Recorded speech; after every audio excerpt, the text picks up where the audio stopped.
Nations that oppose Israel will die in the Gog and Magog war, once it begins, right? Ben Artsy says, there's a series of impending disasters of divine punishment for nations that oppose Israel. Jerusalem Post also asked, is the Israel-Hamas war part of the Gog and Magog? The prophecy of Gog and Magog is found in the book of Ezekiel, chapters 38 and 39, describing a future battle where a coalition of nations, led by Gog from the land of Magog, will rise against Israel. The war of Gog and Magog is described in a prophecy being unusually short, 12 minutes long.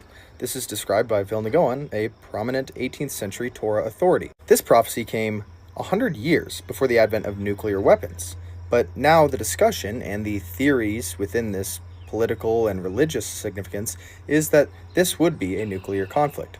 Israel News says that this may have been hinted at in the Bible. I don't agree with any of this, but the Friends of Israel Gospel Initiative says that this would occur before the tribulation period, right before the end of times. Now, I don't feel that any person, Christian or not, should believe that this is coming to pass.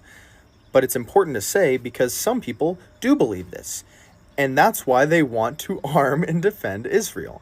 In part. Also, they get a lot of funding for their political career. Our church regularly sang a song called "We're Marching on to Zion." Yeah, it's so sinister. There's so much about Christian Zionism that is so harmful, right? Christian Zionism treats the genocide against, the displacement, the general suffering of the Palestinians as, I don't want to say at best, but as not the worst, irrelevant, and at worst, necessary, okay? We're talking about entire communities getting dehumanized and erased in the name of biblical prophecy, in the name of the end times. Whenever there is an escalation of violence, okay, the response from, and I can tell you this firsthand, the response from Christian Zionist leaders is usually one of triumph, is usually one of celebration, because to them, again, it's just another step toward the rapture. The worst result of this is the violence being done against the Palestinians. But even on the home front, I think that this really undermines democracy, because whenever you have this conflation of politics and religion, of church and state, as evangelical Christians are taught, it becomes not possible to have a normal, healthy political debate, because these evangelical Christians are viewing a geopolitical issue, an issue in the Middle East, okay? A conversation about the economics and the human rights and all of these very real subjects. All of that is getting framed in the sense of spiritual warfare for evangelical Christians, like how I was raised. I can't tell you how many times growing up I was told that we are not governed by political leaders or regimes or whatever, but that we were governed here on earth by principalities and powers of the air. That is based on a biblical scripture that I heard all of the time, and it has to do with these like demonic forces, like fallen angels, aka the Nephilim. We can get into that another time, babe. That is so much. Or demons, or Satan himself, or what the fuck ever. These demonic forces, like playing the game of humanity, and these like principalities and powers of the air that were like physically stationed over regions of the world. And that whenever there is something in the geopolitical sphere to vote about, we had to, as evangelical Christians, look at the topics from the lens of spiritual warfare. Does that make sense? So like in that sense, there is no democracy. There is no consensus. There is no healthy debate. And that is why I always talk about how very deep the beliefs of evangelical Christians go. Growing up in Sunday school, I was taught from the Bible, those who bless Israel will be blessed, and those who curse Israel will be cursed. And from my perspective, I want to be on the blessing side of things. Of those who bless the government of Israel? Those who bless Israel is what it says. It doesn't say the government of, it says the nation of Israel. So that's in the Bible. As a Christian, I believe that. Where is that? I can find it to you. I don't have the scripture off the tip of my... You pull out the phone and use the Google. It's in Genesis. But so you're quoting a Bible phrase. You don't have context for it, and you don't know where in the Bible it is, but that's like your theology? I'm confused. What does that even mean? Tucker. I'm a Christian. I want to know what you're talking about. Okay. Where does my support for Israel come from? Number one, because biblically we're commanded to support Israel. But number two, Well, hold on. I'm not holding on. Hold on. You're a senator, and now you're throwing out theology, and I am a Christian, and I am allowed to weigh in on this. We are commanded as Christians to support the government of Israel? We are commanded to support Israel. And what does that mean, Israel? We're told those who bless Israel will be blessed. But what, hold on, define Israel. This is important. Are you kidding? This is a majority Christian country. Define Israel? Do you not know what Israel is? That would be the country you've asked like 49 questions about. So that's what Genesis, that's what God is talking about. The nation of Israel, yes. And so is that the current borders, the current leadership? He's talking about the political entity called Israel? He's talking about the nation of Israel. Yeah, nations exist, and he's discussing a nation. A nation was the people of Israel. Is the nation They're the descendants God's of referring Abraham. to in Genesis, is that the same as the country run by Benjamin Netanyahu right now? Yes. It is. Okay. And by the way, it's not run by Benjamin Netanyahu as a dictator. It's a democratic country that elected. He's the prime minister. Right. What? But just like, America is the country run by Donald Trump. No, actually, the American people elected Donald Trump. The same principle This is there. silly. I'm talking about the political entity of modern Israel. Yes, and that is You believe Israel. that's what God was talking about in Yes. Genesis. I do, but That country's existed since when? for thousands of years. Now, there was a time when it didn't exist, and then it was recreated just over 70 But years ago. I'm saying, I think most people understand that line in Genesis to refer to the Jewish people, God's chosen people. That's not what it says. Okay, Israel, but you don't even know where in the Bible it is. Ted Cruz has just, with this latest interview with Tucker Carlson, helped us all understand what's been going on. He pulled the rug from underneath he pulled the most necessary domino, the one where all of us are wondering, why are they doing this? Where is their loyalty? Ted Cruz just told us. And so what that means is that they've been legislating. They've been legislating on behalf of Israel. And this is the left and the right. And so when it comes to gun legislation, when it comes to women's rights, when it comes to, are you telling me that all these guys have been working for Israel? I need answers. I genuinely need answers.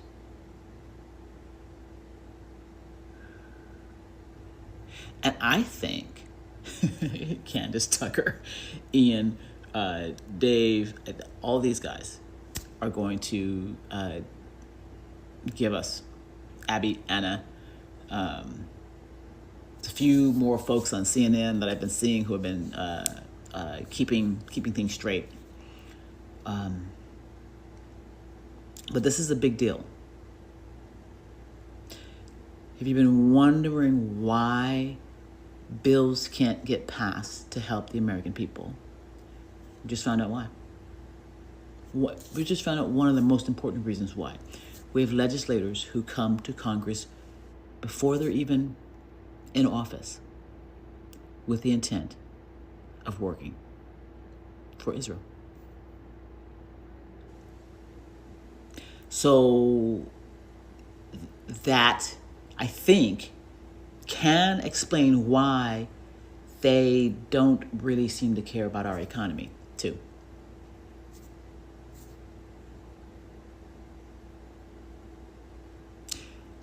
You all can make a lot of videos with this.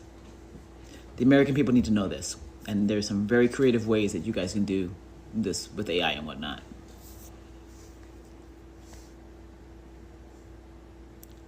I want to scream so loud right now.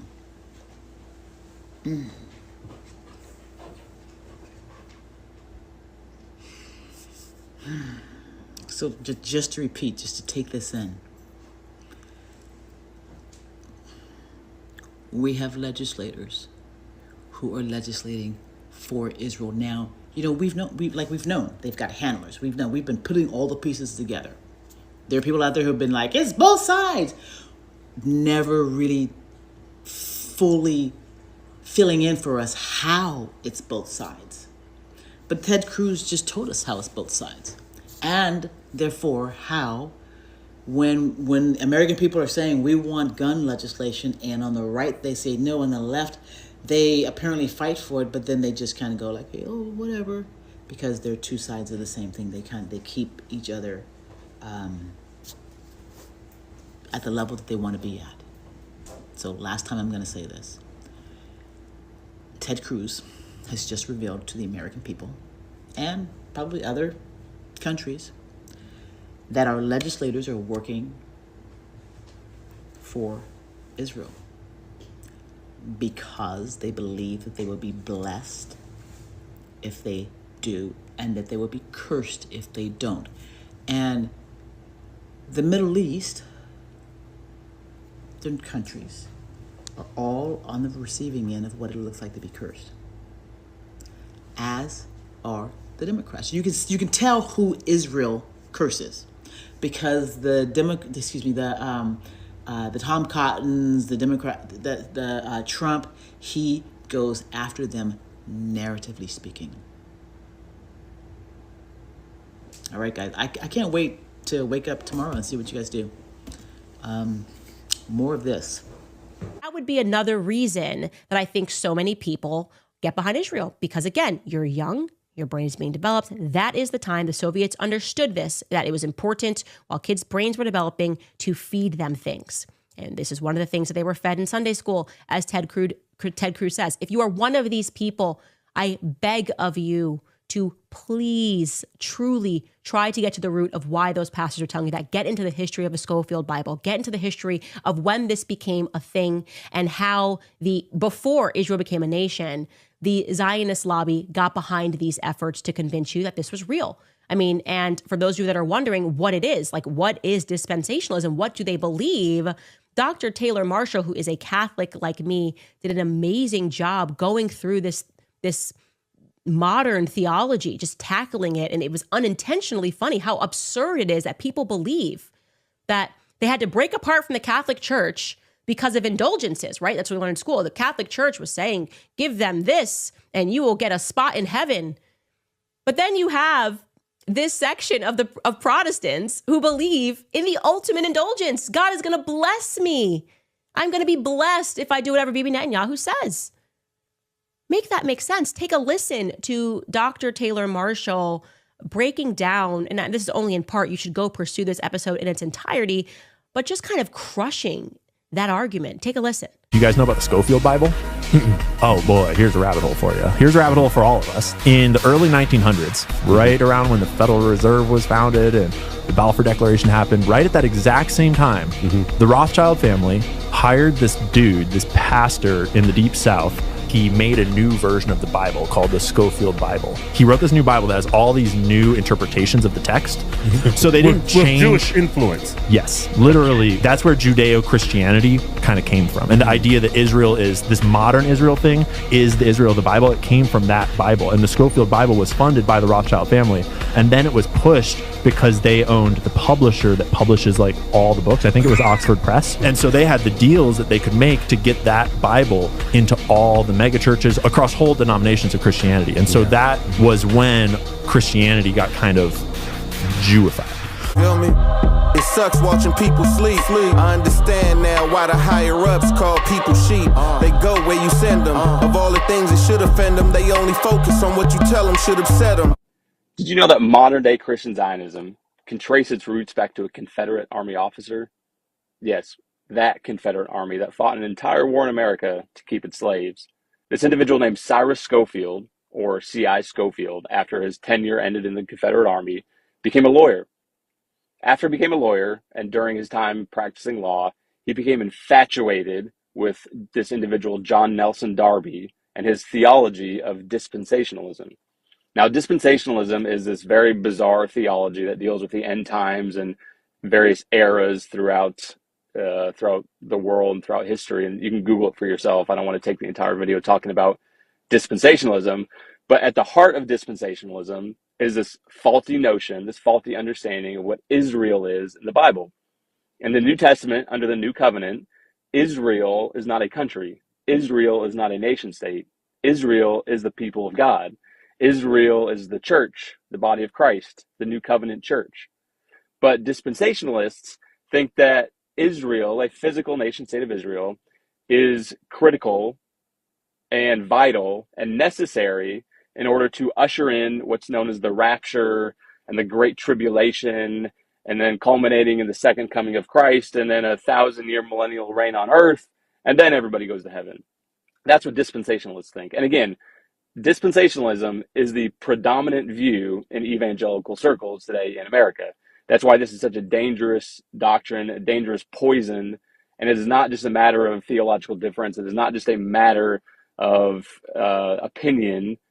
It is a poison that has infected the church, that is giving rise to violence, genocide, and legitimizing the violence and the utter evil and wickedness that is being spread at the hands of this current nation state of Israel that exists over in the Middle East. During his ministry, at some point, C.I. Scofield became the elder statesman of dispensationalism. He became this very influential figure, this very influential preacher in this area of dispensationalism. And he published what's known as the Scofield Reference Bible. Now, that title is very important because in Christian circles, in Christianity, many people over the years have published what's called a commentary, which is their comments on the Bible. But they don't publish it as a Bible. They publish it expressly under the notion that I've read the Bible, I feel like I've understood the Bible, and I'm writing my comments to be able to help you understand how I understood it. That's what a commentary is. C.I. Scofield did not publish his thoughts as a commentary. He published his thoughts as a Bible. And that Bible became heavily influential and still is very influential in evangelical circles. Again, the Scofield Reference Bible, and you can Google all this for yourself. And that Bible has sold millions and millions and millions of copies, and it is full of this Zionist propaganda. It is full of this Israel-centric dispensationalism that has just utterly blinded people in the churches to thinking that because it's a Scofield Reference Bible and not a Scofield Reference commentary, that these are the inherent words of God. That this is, C.I. Scofield received divine revelation from God himself and was able to publish this Bible, and this is the only blueprint that we have going forward. Now, I want to keep this video 100% factual, but I'm going to give you some information that you can then go and do research on by yourself and come to your own conclusions that revolve around the funding of the Scofield Reference Bible back in the early 1900s. So when C.I. Scofield was first looking to write this Bible, he didn't have the funds available. He just didn't have the means to be able to write it and produce it and distribute it in a meaningful way.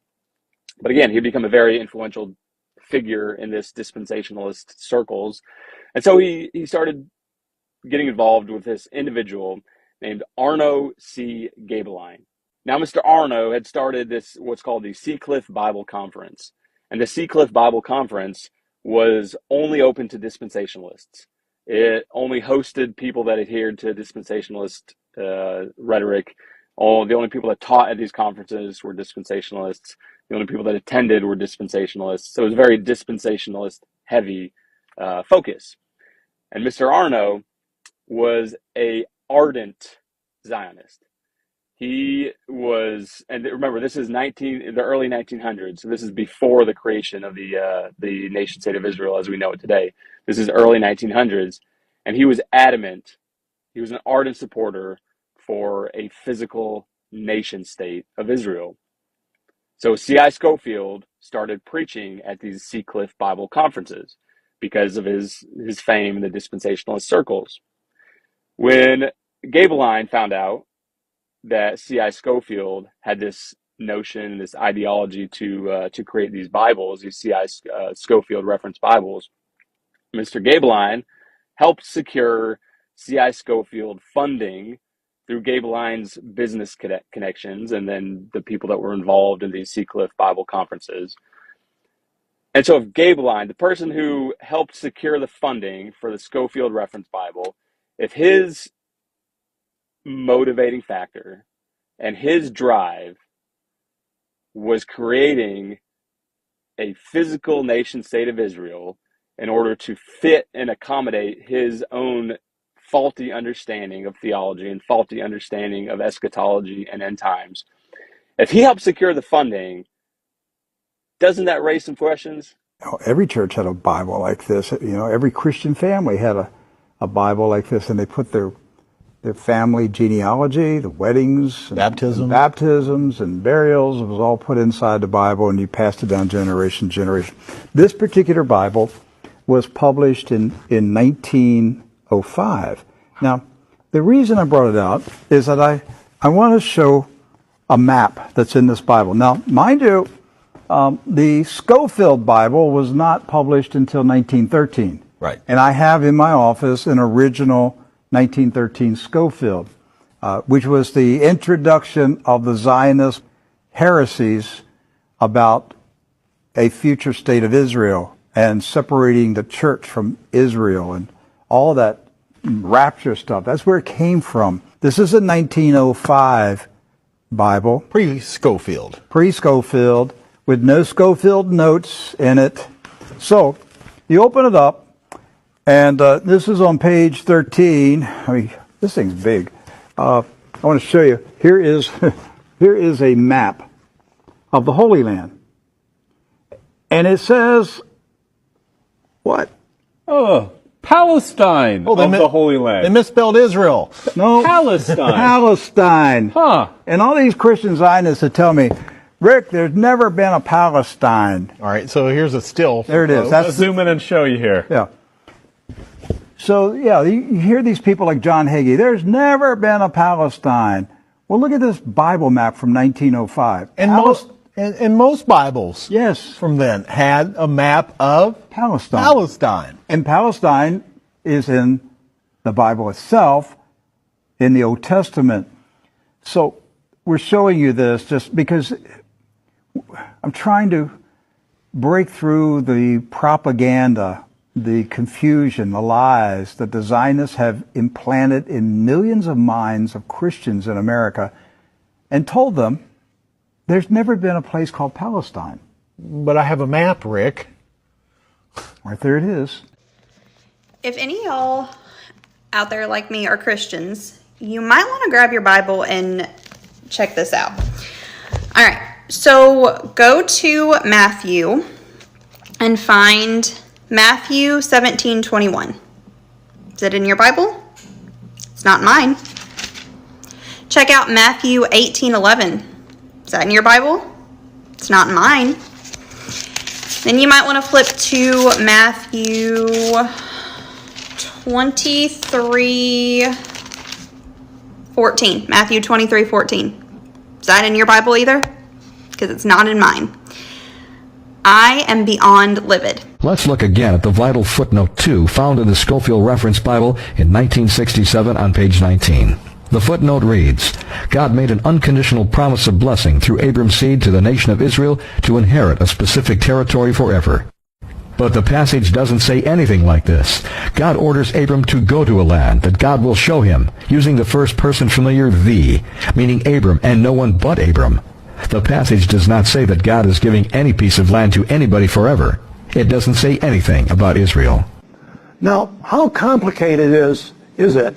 Leave your land, go where I tell you to go, and I will protect you. How complicated is that? How many footnotes does it take to understand what God was saying to Abraham? I mean, anybody who reads that should be able to figure that out. That's what the message is. But Mr. Scofield wrote all of this to explain it. In fact, if we accept biblical history, we know that Abram had no children when this happened, and not for quite a while. So there was no person or nation named Israel when this promise was made. There was no state or nation named Israel. The man Israel did not even exist in Abram's imagination when God spoke to him. How then could Scofield or the Oxford University Press say that God was promising the land to the present-day state of Israel forever? Where did the state of Israel get in this? When Abraham was spoken to by God, Israel, the man known as Israel, hadn't been born yet. He was 2 generations in the future.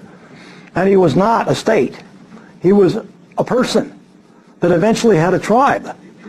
And then after him, 3,000 years later, along comes a bunch of Europeans who name their state after him. But this says that God gave that land to the nation of Israel forever. Imagine 70 million people who are taught this every day. This is just a reminder that a big chunk of MAGA is so set on supporting Israel because they are doomsday Highly important to go and listen to her whole video. This is what the non-human intelligence spared me from when I was 10 years old, sitting in church, and was shown that what was being taught was not true. So I was shown the long-term psychological program that was taking place within churches across the country. Listen to her and a whole host of other people who have grown up in that ecosystem, that evangelical ecosystem where the Scofield Bible, remember, we talked about the Scofield Bible being injected into this community for a reason, which means that they have been indoctrinated for a couple generations here. So some of them are in deep. And that's why it's important to have as many different kinds of voices speaking to this, so that as many different minds and hearts can hear and wake up. And just a little more in case you have never listened to any of my videos. What I'm talking about happened to me when I was 10 years old. I was sitting in church in 1979, and I was literally shown that what was being taught about Jesus on the cross was not true. Within the last couple of years, I've come across the Scofield Bible and came to an understanding of how this Christian community was being intentionally indoctrinated for a specific purpose. What we're seeing today. And that is to be asleep, which is why they had an anti-woke campaign. So it's time to be awakened by folks like this young lady and many others in so many other communities who knew and who know that there is another way to walk with your faith. This is just a reminder that a big chunk of MAGA is so set on supporting Israel because they are doomsday preppers. A lot of MAGA is evangelical, and if you don't know much about evangelicalism, they are big on rapture theology and end times. So a lot of these people like Mike Johnson or Ted Cruz are some examples. They want to make sure that biblical prophecy is happening. And when they think when they're supporting Israel, they think they are ushering in this prophecy and these end times. And evangelicals are often obsessed with the end times. Like, they're always saying it's just about to come. It's just about to happen. They've been saying this for a long time. So they are quite literally wanting to base foreign policy off of the Bible. And that's a problem. And I don't think people realize how often evangelicalism impacts our politics, and that's obvious in some ways, but I think in a lot of ways it's not, especially for people who are not familiar with evangelicalism, and that's why I talk about it so much. But if you don't believe me, you should see the interview between Ted Cruz and Tucker Carlson, where Tucker Carlson starts drilling him about supporting Israel, and Ted Cruz says out of his own mouth the reason he thinks like we should be doing that is because it's in the Bible. Which, yeah, that's insane. Someone suggested that evangelicals are trying to accelerate the end of times because that's the only way that Jesus will return. Yeah, that's correct. That's 100% correct. You may not know it from watching my content now, but I used to be part of a very conservative denomination, Presbyterian Church in America. And as a homeschooling parent who has run in sometimes very conservative homeschooling circles, has been friends with a lot of very, very conservative evangelicals in those circles for more than a decade and a half, this is 100% correct. While this is a position that I have never personally held myself, and I think most Presbyterians, because we're Calvinist, typically aren't as obsessed with the end times as some other denominations. After all, we're part of the elect. What do we need to worry about? Anyway, a lot of folks in Christian America very much believe that they need to bring about, that they have a role in bringing about the end times and the second coming. Depending on if they're pre-trib or post-trib rapture, they think that they can help kick off the tribulation. In fact, this is why so many evangelicals are Zionists, are very, very pro-Israel. It's not because they actually care about the Jewish people at all. It's not actually because they see Israel as a holy land the same way that other Christians around the world do, that Muslims do, that Jews do. It's specifically because they believe they need the restoration of the temple in order for Jesus to return again. They are using Israel. They are using the Jewish people there in order to fulfill their eschatological prophecy. That's the whole goal in conservative Christians in America supporting Israel. And a lot of them believe that electing somebody like Trump will help accelerate that process. It's weird to me that they saw Barack Obama as evil. They saw Kamala Harris as evil, but they didn't think that electing those folks that they literally would call the Antichrist, that they didn't think that electing those folks was going to accelerate the end times. It's voting for someone as Trump that they see, someone like Trump that they see as their God ordained, like basically living at the right hand of the Father, basically another Jesus figure. By the way, if you have not read the book Jesus and John Wayne, A+ do recommend. It will help you understand why evangelical America is slathering over Trump. But so many evangelical Christians really kind of seem like doomsdayers.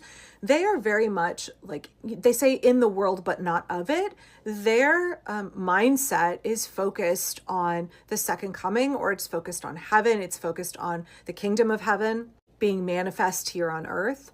It's not actually about this life that we're living. That's why they see suffering as not that big of a deal. Because a lot of people, especially women, are meant to endure suffering. That's a good thing. And that will bring about blessings for you. And what happens to your body here actually doesn't matter that much. It's all about the condition of your soul or your spirit, depending on the denomination, whether they define it as soul or spirit, and whether you are right with God, the status of your salvation. Which is, again, weird because so many white Christian men are obsessed with their own wealth and power while they're in this life in a way that you would think would compromise their salvation in the next one. And actually, this is very much why I have said for a long time that folks on the far left who have their violent accelerationist fantasies, who are willing to throw children, disabled people, the elderly, homeless folks under the bus for their bloody revolution that they think will bring about a second coming, a communist utopia, an authoritarian communist utopia, but their brand of authoritarianism, not the brand that we have now. That those folks have not deconstructed from their evangelical eschatology. They are still immersed in it. They are still living it out. They've just transferred that worldview, that perspective, that desire for the end times. They've transferred that from a second coming of Jesus, wanting to do what they can to bring that about. They've transferred that into doing what they think will bring about their communist utopia. Strange how both of these groups were supporting not voting for Kamala. Strange how both of these groups thought that getting Trump back in the White House was going to accelerate the downfall of America and bring about their very disparate goals. And I think both of these groups are going to find out how hard they have misjudged when Jesus doesn't come back or we don't morph into an authoritarian communist utopia. I'm tired. I must tell you, I'm very tired. I'm tired. I am, and I'm allowed to. By the way, I'm human, and it's perfectly normal for someone to be tired. And I'm tired. I am a rich Jew backed by a richer Jew. He made that airplane so cheap for me, I couldn't help but buy it. This is Kenneth Copeland, perhaps the scariest and richest pastor in the world. Do you really believe that human beings are demons? No, I do not. And don't you ever say I did. Known for his $300 million net worth, $7 million mansion, and his 3 private jets, with his very own airstrip behind his house, he's managed to become one of the wealthiest pastors America has ever seen. And I'm going to his church to find out why. The first thing I noticed was Kenneth selling everything you could think of and the Bible somewhere. But as the sermon began, I learned that a lot of this church's message was to basically claim blessings from God, and if you had enough faith, your life would be blessed. But only if you've contributed your tithes to help your favorite pastor Kenneth maintain his lavish lifestyle. The media said Joe Biden's president.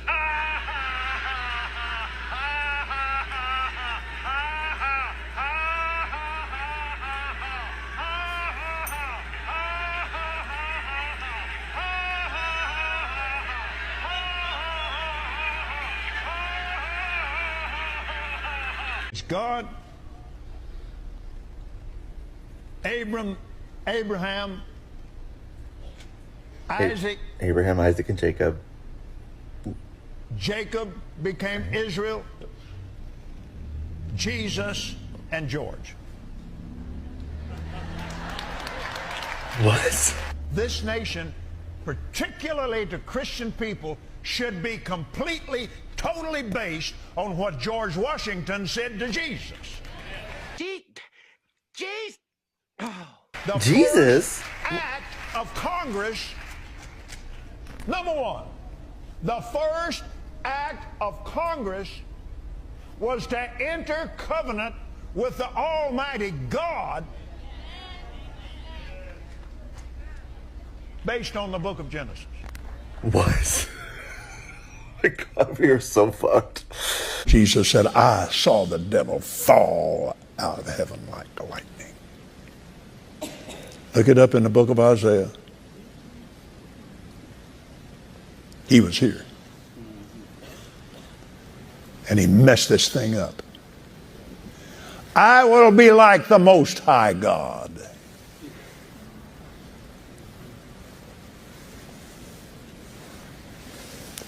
He left his place. And instead of being Lucifer, now he is Satan. Lucifer, son of the morning. Now, I didn't get this from the Lord, but just from reading, I'm convinced that he was Jesus' personal angel. And I'll tell you something else. It says his beauty, he was beautiful, and his pride fell. I am totally, completely convinced he's ebony black.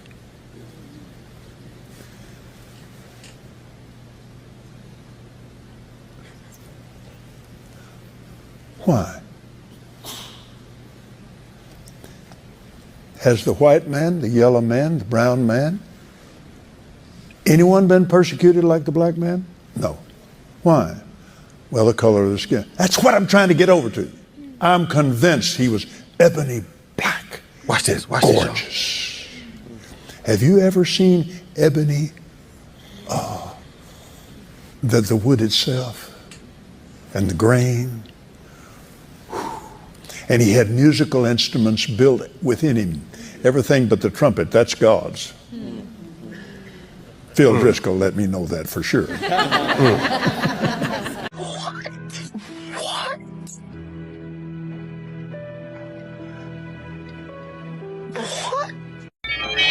Thus Lucifer became the devil and his followers the demons. Those who remained neutral in the battle were cursed to be born with black skin. This is the Mormon explanation for the Negro race. The spirits that fought most valiantly against Lucifer would be born into Mormon families on planet Earth. These would be the lighter-skinned people, or white and delightsome, as the Book of Mormon describes them. Early Mormon prophets taught that Elohim and one of his goddess wives came to Earth as Adam and Eve to start the human race. Thousands of years later, Elohim, in human form once again, journeyed to Earth from the starbase Kolob, this time to have sex with the Virgin Mary, in order to provide Jesus with a physical body. After Jesus Christ grew to manhood, he took at least 3 wives, Mary, Martha, and Mary Magdalene.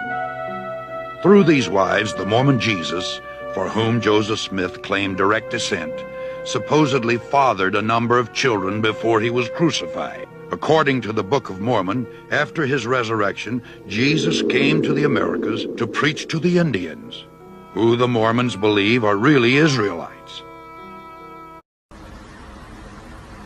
That's crazy. That's wild. Wow. You've probably met a Mormon or at least heard of Mormonism, but what are the origins of this rather interesting religion? Well, to understand this, we need to travel all the way back to the 19th century. During this time period, Joseph Smith Jr., the founder of this religion, was living in upstate New York. It is believed that he had divine visions calling for him to restore the true church of Jesus Christ. Smith claimed that he uncovered golden plates buried in the ground, which he then translated to form the Book of Mormon. The book is seen as a complement to the Bible, but really focuses on ancient followers of Jesus Christ that supposedly existed in America. Over the course of the last 2 centuries, Mormonism grew considerably fast, with around 16 million followers today, scattered globally. But the state of Utah in America remains the center place of this religion. Mormonism is an apocalyptic religion, and this is why there are so many Mormon preppers. Prepping is when people are ultra prepared for disasters, but religious prepping has often been called doomsday prepping. That's because these people aren't just trying to be prepared for disasters people commonly face, they are trying to be prepared for the literal apocalypse and the second coming of Jesus Christ. The most infamous Mormon doomsday preppers are probably Chad Daybell and Lori Vallow. They started as mainstream Mormon, but both got involved with more extreme religious views. Their crimes are incredibly dark, and they both deserve to rot in prison. Mormons believe that before the second coming happens, stuff is really gonna hit the fan, so they want to be prepared. There are whole YouTube channels and online forums dedicated to recognizing the signs of the second coming. Mormons stockpile weapons, build bunkers, get food storage, store water, all in order to be prepared for when Jesus comes again. One memory I have about this growing up is that we had an entire room dedicated to food storage. And this was not the pantry, we had a separate pantry, but downstairs in our basement we had an entire room with shelves all the way to the ceiling completely stocked with food storage. As a kid, I spent a non-trivial amount of time worried that when it was the apocalypse, people were going to try to attack us to get our food storage. And now, back to our regularly scheduled program. Hello out there. This video is for all pastors, preachers, teachers, evangelists, apostles, prophets and prophetesses, everyone who believes that the Most High is speaking through you and telling a lie, and you believe that Gog and Magog is coming out of Russia.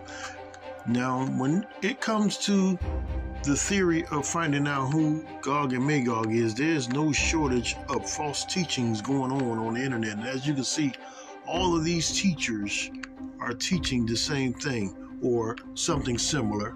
If they're not teaching that Gog and Magog is Russia, they are teaching that Gog and Magog will be coming from the north of Israel, which is false teaching. And this is all up on the internet. You can find millions of these websites on the internet. They're all speaking lies, and this is how bad this has become. You can even find some maps right here. As you can see, Gog, well, Magog, and they got Gomer and Togarmah and Meshech and Tubal in Persia, and they have Israel right here. And they have all these countries which are supposed to come and fight against Israel. Put Libya and Cush, and this is Ethiopia, Egypt, and Libya. They're supposed to be coming to fight against Israel. And then we have this area of Russia supposed to be coming down here with these bands of soldiers. All this is supposed to, all these soldiers are supposed to emerge on this little small town, which is no bigger than the size of New Jersey. And we're supposed to believe that. Here it is again, as you can, here's another map coming from Russia. Israel right here in the middle, and you have Libya and all these other countries coming to fight Israel. And this is all over the internet. And all of Christianity believes this. Magog is invading Israel. And God sends hailstones of fire upon Magog and on somebody else here. Is it possible that as Magog moves, the United States says, no, we're on Israel's side, don't do that or else, and somebody on one side or the other does something stupid, and there's a nuclear exchange. And it's our nukes that God is using to wipe out Magog and his bands, and God uses Magog's nukes to lay an overdue judgment on America. One of the questions, the hardest questions we have to answer is, why hasn't God judged America? Billy Graham quipped it so cleverly. If God doesn't judge America, he's going to have to apologize to Sodom and Gomorrah. We've become the primary exporter of everything God abhors. And when we travel across the country. There's two questions, our most common questions. Where's the United States in prophecy? Everybody notices that study the Bible, the United States isn't visible. Iran is, but the United States is not. But the second question is a close cousin of that first question is, why hasn't God judged America? And what we usually answer is because of Genesis 12, because we've stood for Israel's right to exist. And that's one reason so many of us get so nervous when we see our administration meddle in the Middle East, encouraging the partitioning of God's land. God says a lot to say about those that would dare partition his land. I don't worry about Israel, because God's hand is on Israel. I pray for Israel because he tells me to. I do worry about America, because we're not around at the end times, apparently. Why? Could be economic, could be geopolitical. There's any number of conjectures. We don't have to indulge in. But this is one of the scenarios that gives some scholars great pause. What? Bro, what are you talking about, man? Pop quiz. Did you know that the historical biblical name Israel is a person and not a land? Israel is not the name of a land at all. They'll have you believe that Israel was mentioned in the Old Testament, in the Bible, and even in the Quran. Of course, Israel was mentioned in the Abrahamic books, but it was mentioned because it's the name of Jacob, or Yaqub in Arabic. You see, Jacob changed his name to Israel, which means one who struggles with God, because as the story goes, he was struggling and he ended up triumphant. So his name was changed to Israel.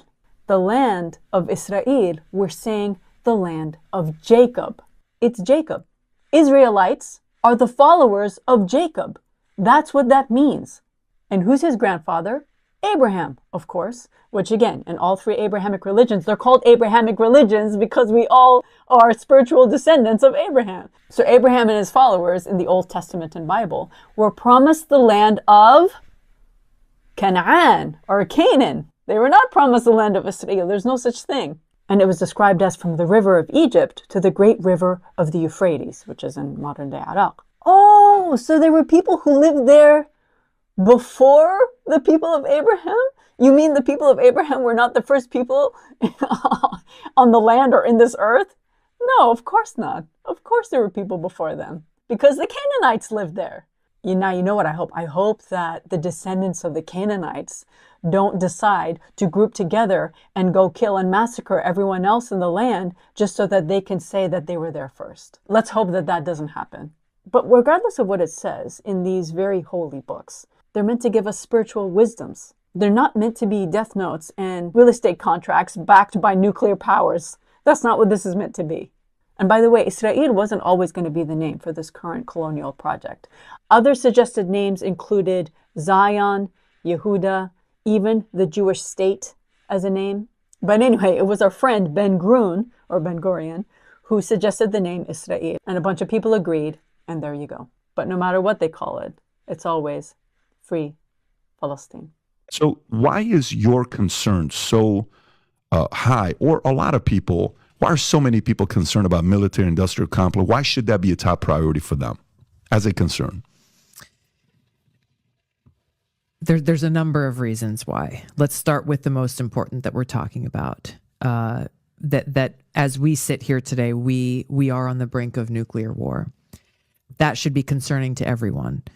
It should be even more concerning that we have people in positions of consequence and power and influence, both those who hold public office in the highest offices of the land, as well as those who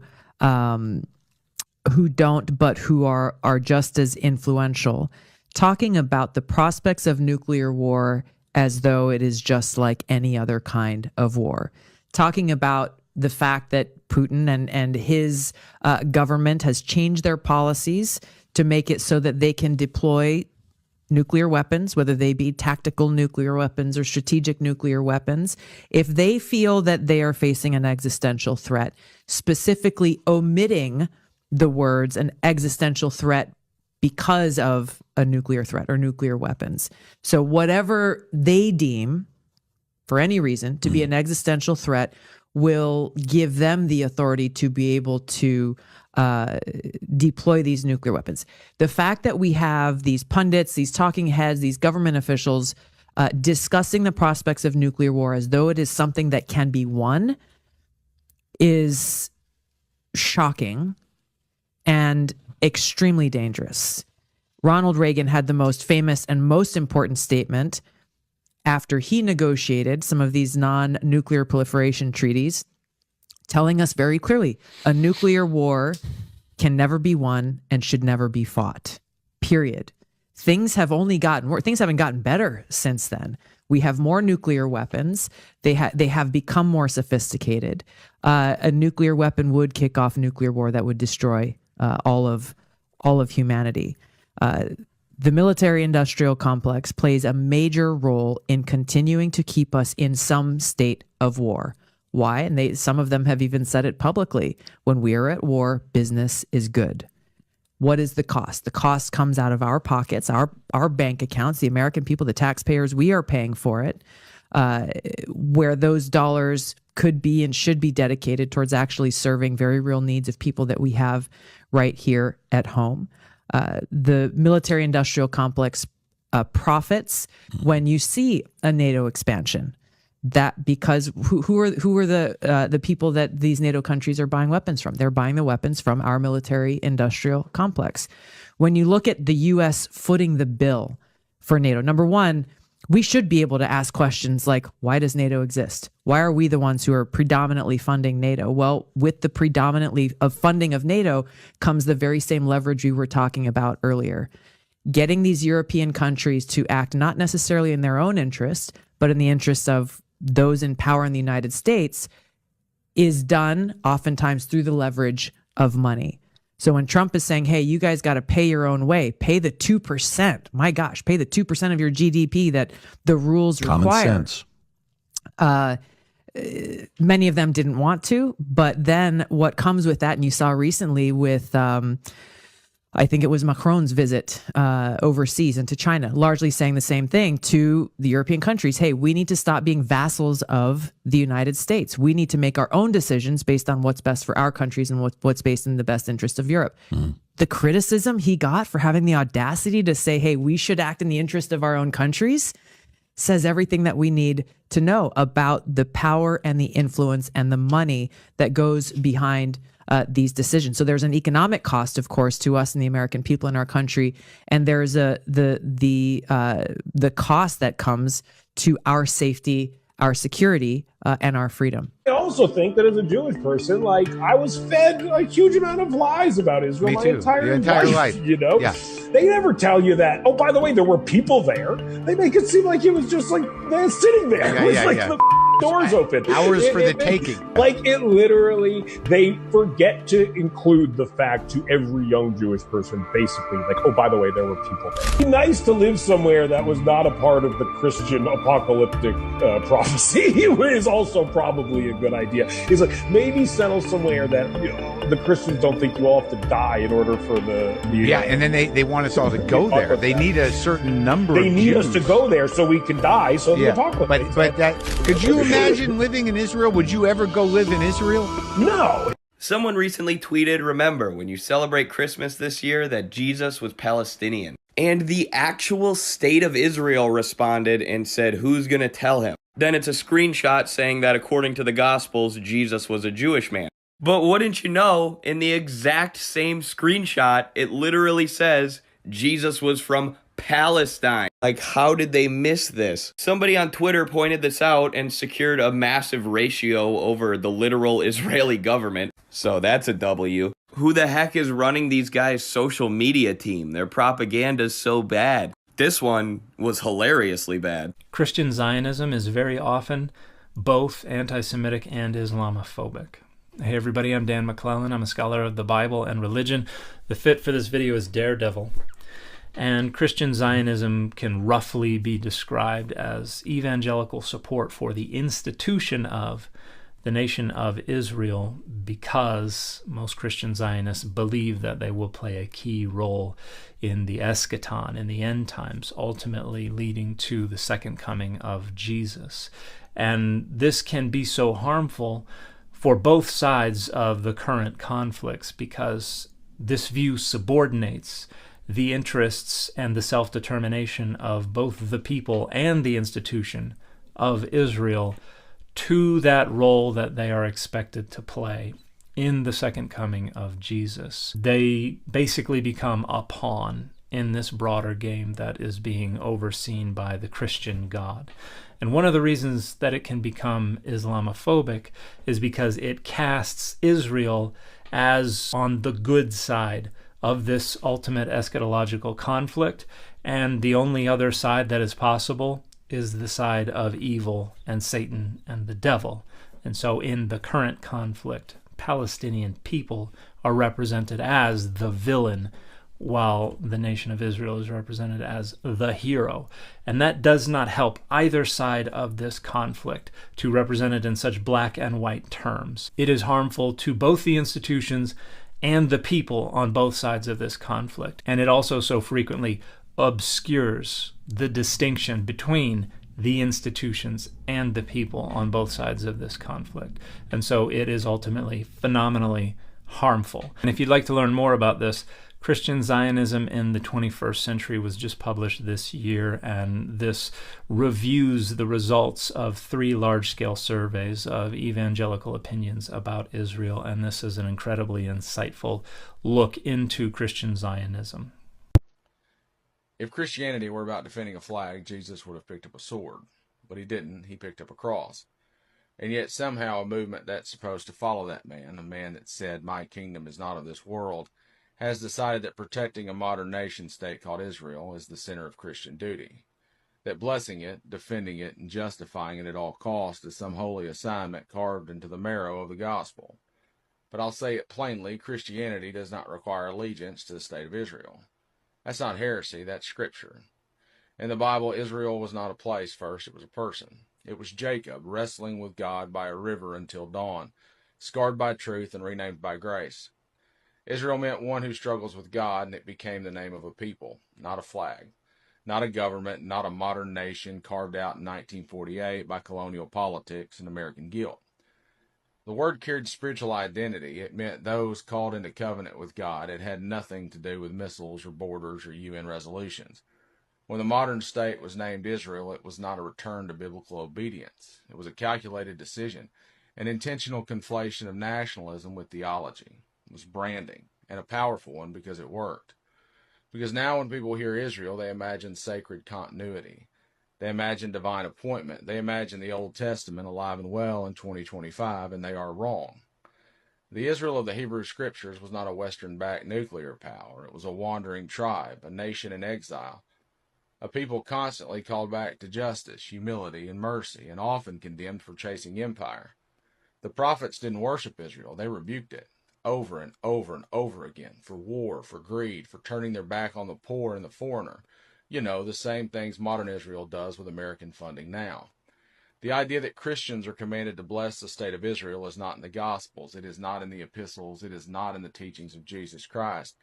It's in the talking points of televangelists and the foreign policy of end-time grifters. The gospel does not preach that God's blessings is tied to the modern border of Tel Aviv or the Iron Dome. Jesus never said, "Blessed are those who back Likud." Paul never wrote that all who oppose military action are cursed. The early church wasn't fundraising for defense systems or declaring settlements on stolen land as prophetic fulfillment. And yes, the Old Testament speaks of Israel as God's chosen people. And yes, land was part of that covenant. But in Christian theology, the story shifts. The covenant widens and the veil tears. And the new Israel, the church, is defined not by soil but by spirit, not by war but by witness.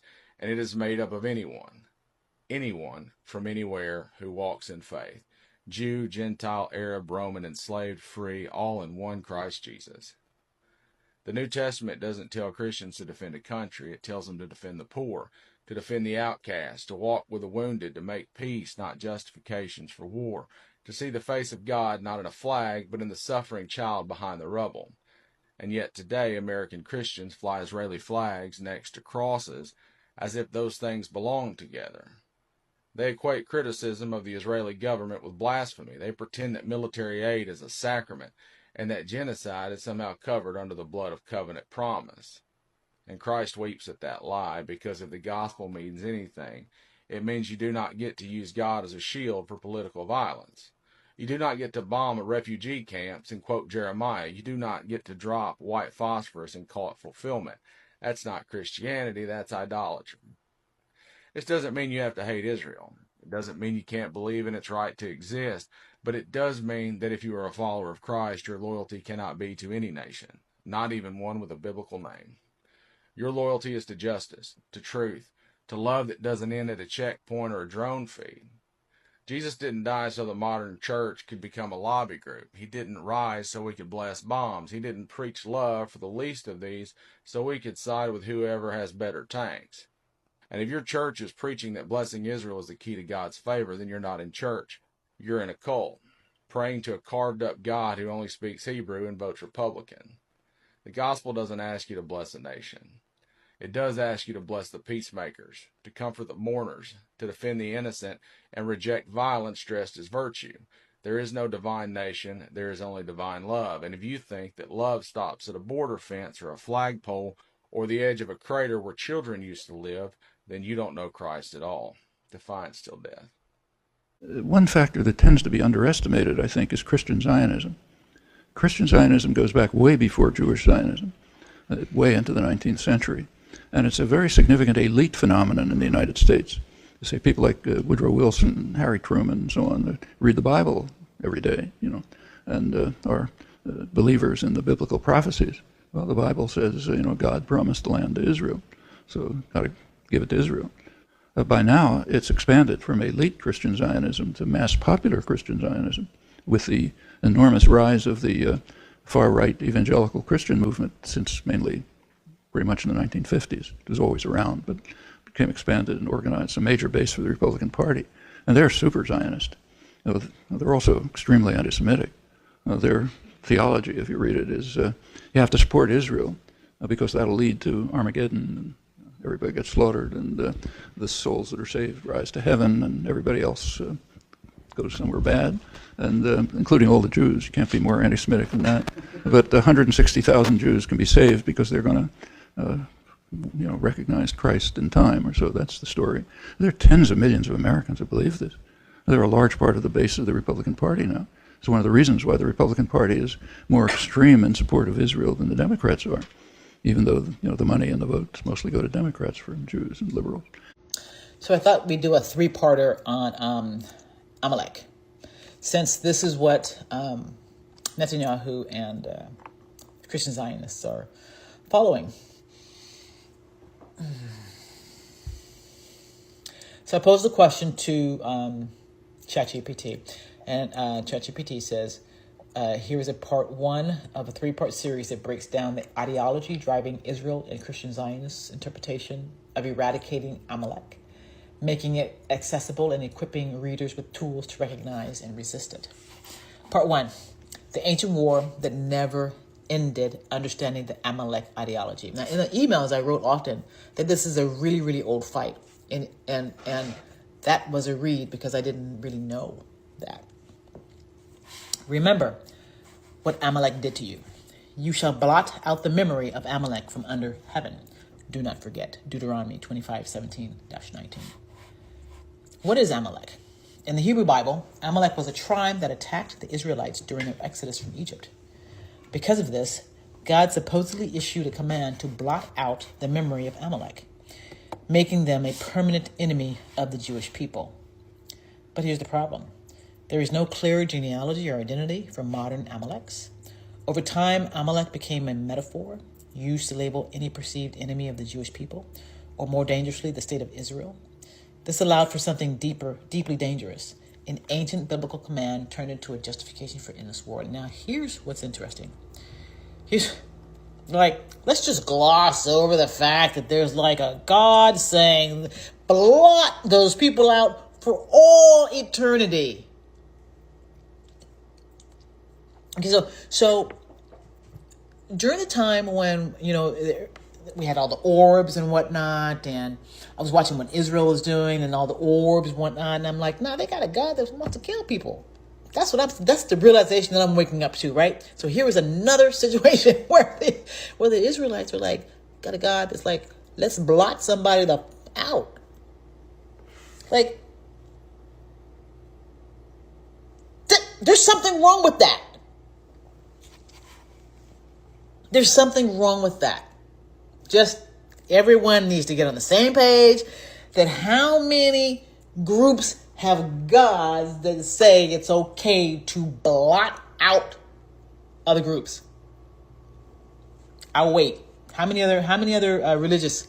I don't want not the sacred. I want major religions on the world stage pushing for power. How many of them say blot out enemies and maintain vengeance disposition for thousands of years? This ain't real. Who uses? I just sound like my grandma right there. Who uses this ideology today? Ultra-Zionist factions in Israel. These are not all Jews. They are a political religious minority that fuses militarism with messianic nationalism. They use the Amalek framework to justify ethnic cleansing, killing civilians, targeting children, demonizing Palestinians as a spiritual enemy. Christian Zionists in the U.S., many evangelical leaders believe Jews must return to biblical Israel for Jesus to return. They support Israeli expansionism, not for Jewish safety, but to fulfill their end times prophecy.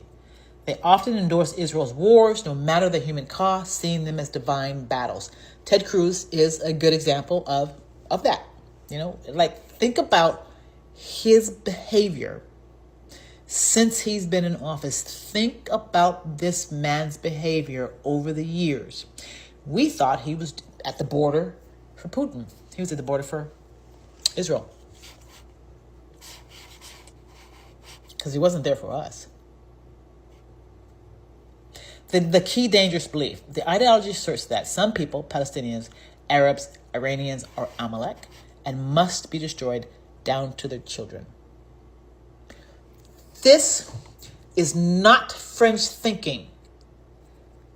This is not French. And the world's leaders are what? Candace. Like how much MK Ultra has been going on. This is not French thinking. Prominent Israeli rabbis and politicians have invoked this belief. Christian Zionist pastors preach sermons endorsing total annihilation of Israel's enemies. And apparently, gay people in America are Israel's enemies because Christian pastors, for God knows how long, have been saying, the hurricanes are because of the gay people. All of this is because of Israel?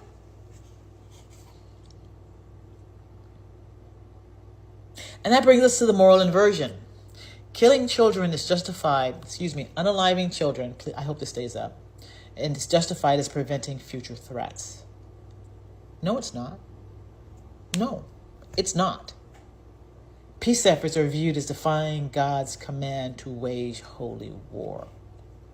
This is an inversion like nothing I've ever seen. Why this must be confronted.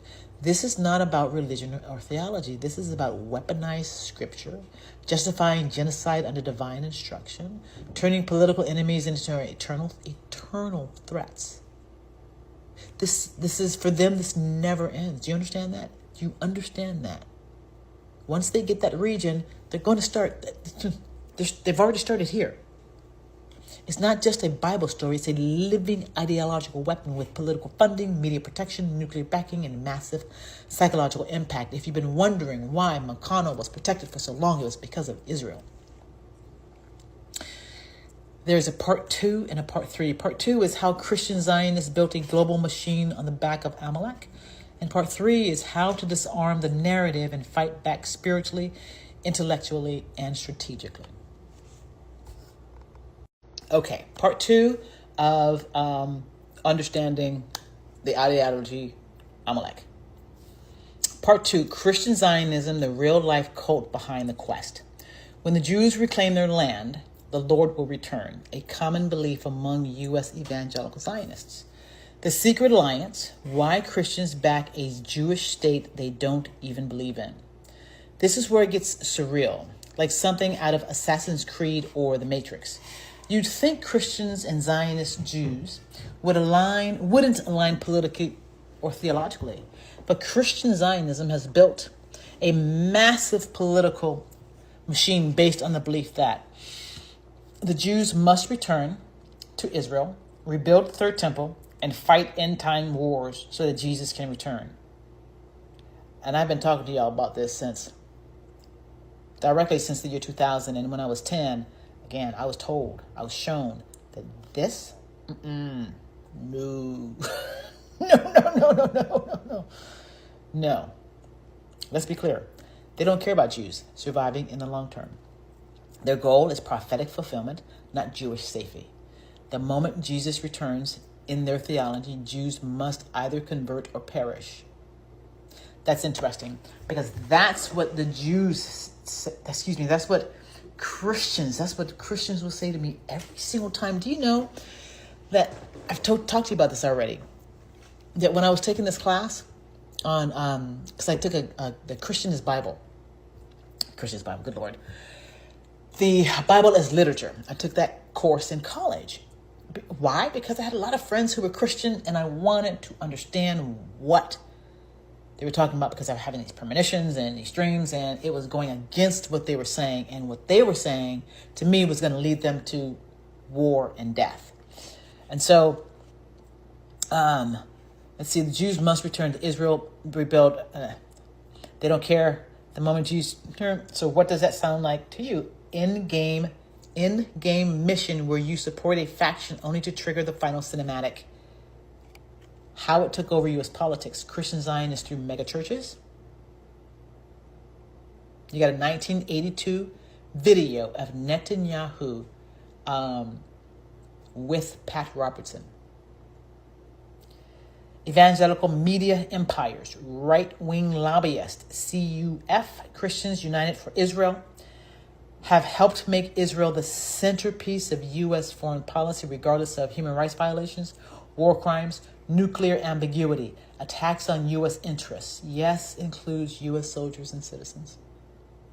They don't see geopolitics. They see a cosmic board game moving toward its climax. The game script they're running: bless Israel and be blessed. Blind loyalty equals political power. So if you have blind loyalty, you too will have power in this ecosystem. Enemies of Israel are enemies of God. Demonize Iran, Palestinians, critics. Rebuild the temple, erase Al-Aqsa, ignite holy war. The Battle of Armageddon, this is the one that Michelle Bachmann said, a legislator said that she was preparing the United States for. She said she was positioning us for this. And they achieved it. Convert the Jews after the rapture. So this isn't the same thing as what Jews believe.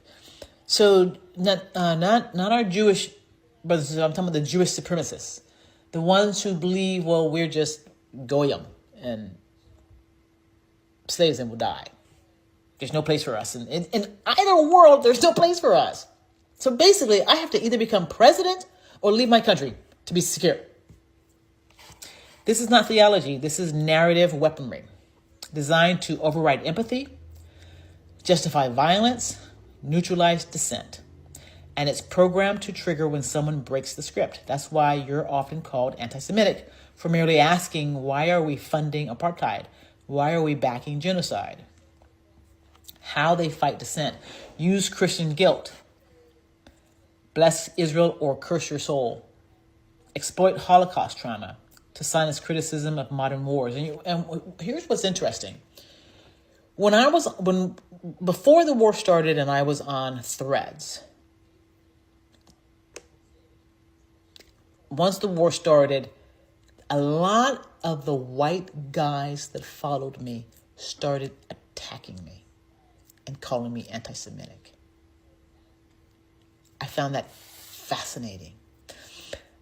I posted and I said, there's a lot of guys on here. There's a lot, not guys, but a lot of people. There's a lot of folks on here who are trolls, who know exactly where we are headed.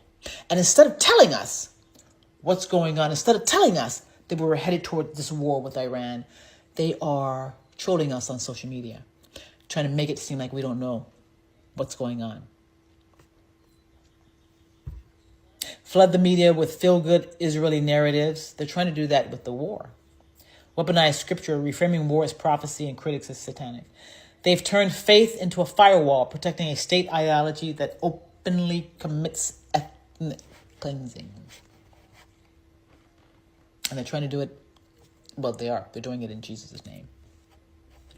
Christian Zionism isn't Christianity. It's a coded end times program running behind American politics. Think of it as the Amalek DLC, downloadable content installed onto U.S. Christianity. It didn't come from Jesus, it came from the Schofield Bibles. Funded think tanks and Cold War era psyops. Coming up next, part 3, how to break the spell, fighting back with strategy, intelligence, and spirit. Another email to read. This one was not sent. This one was in my drafts. It was written 11/2/23. Underneath this war in Israel is an intent to dismantle the United States. The far right are literally salivating at the thought of taking over the United States for Jesus. Has anyone asked themselves why the Christian right are helping Israel and not Ukraine? I think a lot of you guys knew the answer to this. Jesus' return is supposed to be in Israel, and Putin is part of their Magog prophecy they are acting out. This is me asking questions to the media, because I'm still wondering what's up with the Magog prophecy, because the Middle East has a central role in this cosplay. They're drawing our attention into 2 wars while actively working with MAGA GOP to dismantle the United States. 11/2/23.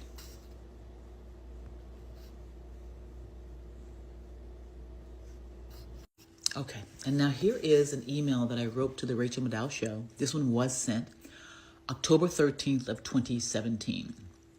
What I'm doing is showing, you know what, when you have an ecosystem, it is best to hear the voices of, you don't want to hear the voices of everyone, but you want all voices represented, if you will. So, because then you can do something called situational leadership. There are going to be situations where a white man is not the best leader. Why? Because he is the thing that is closest to the power source that is trying to take us over. So he can't be the dominant narrator of helping us get out of here. Will there be a time when he will lead again? Absolutely. You kidding me? For sure. So here we go. October 13th, 2017, written to the Rachel Maddow Show. These are my thoughts. Hi, Rachel and team. I've thought for a while that it is probable that the administration and whoever is supporting him are trying to create a Western Spring in this country across the Western world. Do you all think it's within the realm of possibility that the Tom Prices of the admin are fleecing America on purpose? Now, at this point in 2017, I was watching Trump's admin, and I said, it looks to me like they are doing things intentionally to piss off the American people, to piss off the base. They're fleecing the American people on purpose. Trump is doing it as well. But do you think it's within the realm of possibility that it's a strategy to enrage the left and the right and to get people to turn on their government? They do this while stoking and playing to their base, whom they know will support them. This is automatically creating a schism between groups. How large is their support really? Is their level of support being inflated by bots and trolls? These are questions that I'm asking. Maybe someone can take a look at the variables that are present during the Arab Spring, This is the important part. It ties in with Tucker. Also, has anyone looked into Michelle Bachmann's trip to Russia right before Crimea was taken? Or before Russia invaded Ukraine? I'm not sure which it is. Michelle Bachmann is on the President's Evangelical Council and came back from Russia praising Putin for his good Christian values. The evangelicals are willing to hold up Trump. Are they willing to also hold up Putin? Yes, we found that out. Yes. Is there a relationship between the evangelical right, the desire for a Christian nation, and Putin proclaiming himself to be the last bastion of Christian morality? These are questions and wonderings. I am curious if they fit into the larger picture of what's going on. Is there a group trying to create a Western Spring in this country for the purpose of taking over the country? It seems so. If there is, what countermeasures can be taken? Remember, this was written October 13th, 2017. Is the Trump and men creating crisis when it comes to services offered to citizens by way of healthcare and response to natural disasters so that people again turn on their government? It seems like they are trying to create a scarcity of services to anger people. They will either turn on each other or help each other. We must help each other because they are creating the ecosystem, and they have for a very long time. I know since 1979, they're creating the ecosystem for us to turn on each other. So far, listen, thankfully, we have seen people move to help each other, and this is what we see the American people do every single time. It seems like they're trying to create a sense of scarcity in our country. Scarcity of resources creates desperation. Desperation leads to people turning on on the ones in power. People innocent men have said again and again that they want to dismantle our government. Why are we letting it happen? It's like a slow-moving infection. You let it get too deep and it will be hard to recover. It's beginning to feel like it's getting too deep. This was October of 2017. This is real. This is me talking to the media. This is real. This is happening. And if you all think that the evangelical right and their very rich partners will end with what has happened so far, they will not. They're only just getting started. They will get comfortable with their wins, and their fanaticism will take hold. Historically, this has happened before. I pray for the people in all branches of government and in public life whose job it is to forewarn us about such things. My prayer is with you. My prayers are with you and your team. We're going to need some divine intervention on this one. Again, October 13th of 2017. And this one is tying to, when we're asking questions, what is happening and has been happening to the right? You need to go and look up some of the videos that I've done and other people have done on the Scofield Bible and how it was injected into the Christian community. It was written in 1909. So this has been going on for a very, very, very long time. Such that folks were groomed from childhood to do what they're doing now. They don't know anything else. So they don't know anything else. And so in an ecosystem like that, where you know there is a force trying to take it over, you have to suspend your belief or beliefs about other people. So in 2016, when I started seeing the narrative that was being handed to me about the right, I rejected it. I kept saying, they're trying to get me to hate them. Those are not my enemies. Those are Republicans who are our opponents and not our enemy. But the overwhelming narrative from the media was intended to get the left to hate on the right, to think them stupid, to think them idiots, to think them that, to think them that. And catch this. This is the group that has been targeted for radicalization, religiously speaking and messianically speaking, to have their minds and their ideology bound to Israel. So calling them stupid, calling them idiots, believing the lie about them helps Israel, helps Putin, helps anyone trying to sow discord in our country. So what you have to do, like the right, you guys, you have to suspend what you've been told about us. The left are raised to believe that the right, again, I've already said it. You're overly religious, you're this, you're that, you're idiots, you're dumb, this is coming from the media. Now, tell me if you were raised on the right, tell me what you were taught about Democrats, because the messaging about Democrats that I started picking up early on was that Democrats were evil. That's coming from Israel. The greatest case for demonic activity, and you know me, I'm very, very pragmatic, and I don't get into all the woo-woo stuff. Yeah. I'm not very religious at all.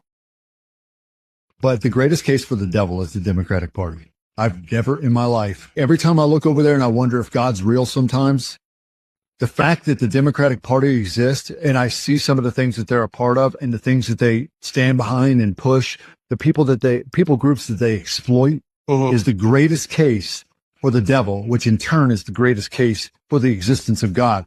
There is evil in that party, and they're under the influence of demonic. What are we doing? I laid down to read Harry Potter with my daughter last night, and while I was waiting, I saw a video of Trump talking about the enemy from within. Me. He's talking about me. He said we have extreme leftists who might need to be shot on election day by the National Guard or even the military. He's talking openly about the military going through cities on election day and either detaining or potentially killing Democratic voters. I'm a white suburban dad and husband. I have 2 kids. My kids go to public school. I have a dog and 2 cats. I love them all. And I'm the person he's talking about. It's not somebody else. There's nobody else. Those socialist extreme things that I want are paid time off for new parents, affordable health care, good jobs, clean, safe cities. These are the things. It's not this noise that he's hearing in his head, which I think he hears a lot of these days. It's just regular stuff that helps people get ahead. It's these commercials he's running about trans, undocumented immigrants getting sex changes or whatever. I don't know who he's hanging out with. It's like he's been in this echo chamber of insane people for so long that he thinks that that's what the United States is. But it's not. It's me. It's my kids. My neighbor across the street is a MAGA Republican. He watches our house when we go camping. We're all regular people here, except for Trump. And it's not a joke. He's not joking. In 2020, he told the Proud Boys to stand back and stand by, and then he told them to fight like hell to overturn the election results. And they did. And he didn't do anything to stop it. I wish that he was using this as a metaphor, but I don't think he could spell the word metaphor, let alone use one. And it's on Republicans to stop this. Black people, Hispanic people, Asian people, gay people, liberal, educated white people, we're all voting for Kamala Harris. There's a small group of very confused, very angry white voters without college degrees who are voting for Trump still. And I have to ask you people, if you're one of those people, do you want to kill me? Do you want to kill your neighbors? Do you want to kill people for disagreeing with you politically? Because I don't. I don't want to hurt my neighbor. I don't want to hurt him. I don't want to hurt anybody, and I won't. But it sounds like you guys, you do, and you will. You know, I found that one of the reasons why I wrote emails to the media, I wrote emails to the media for 7 years, forecasting, it's because a lot of the things that was coming to me didn't belong in the field yet. And so that's one of the reasons why I am currently writing. I currently write a couple of people, and I write them because I want the data to be handled with care. Our legislators who have been MK Ultra'd, some of them, because you better believe some of them have fought this.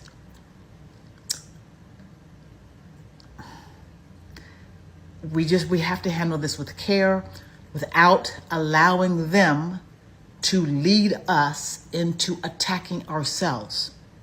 Because that is what I saw happening in 2016.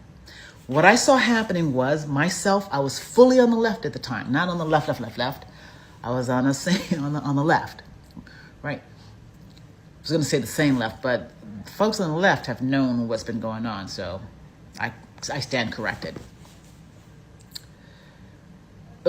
Lost control. So when I saw, I stand corrected. I was going to say the sane left, because the left have been narrated as not sane. But here's the reality. Those guys on the left, they're the ones who've been more awake than most of us. So I stand corrected. The thing about being awake is you have to have a narrative. You have to have a narrative, and it can't be screaming, and it has to be a networked narrative.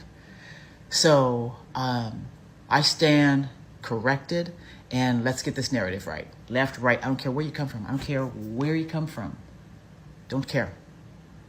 Don't care if you've been a Zionist. Don't care if you've been on the far, far, far left. We need everybody across the board sitting at this table, throwing in their ideas and helping us narrate our way through what is happening.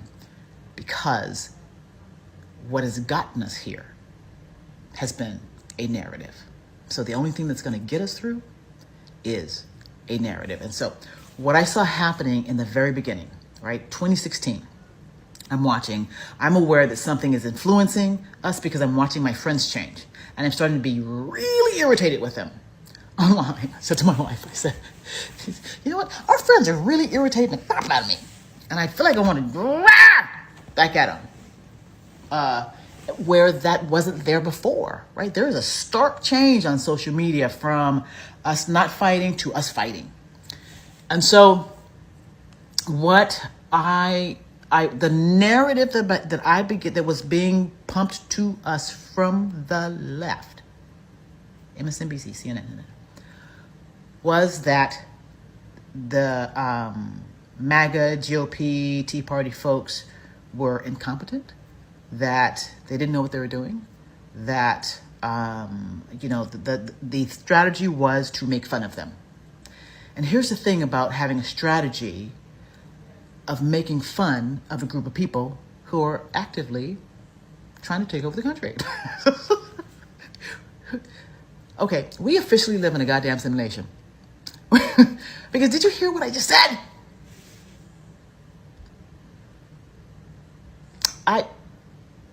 We live in a simulation. There's no way. Okay, so anyway, simulation or not, we got to get through this. So it doesn't matter. You're right. At this point, we got to just kind of say, it doesn't matter what this is. We'll find out along the way.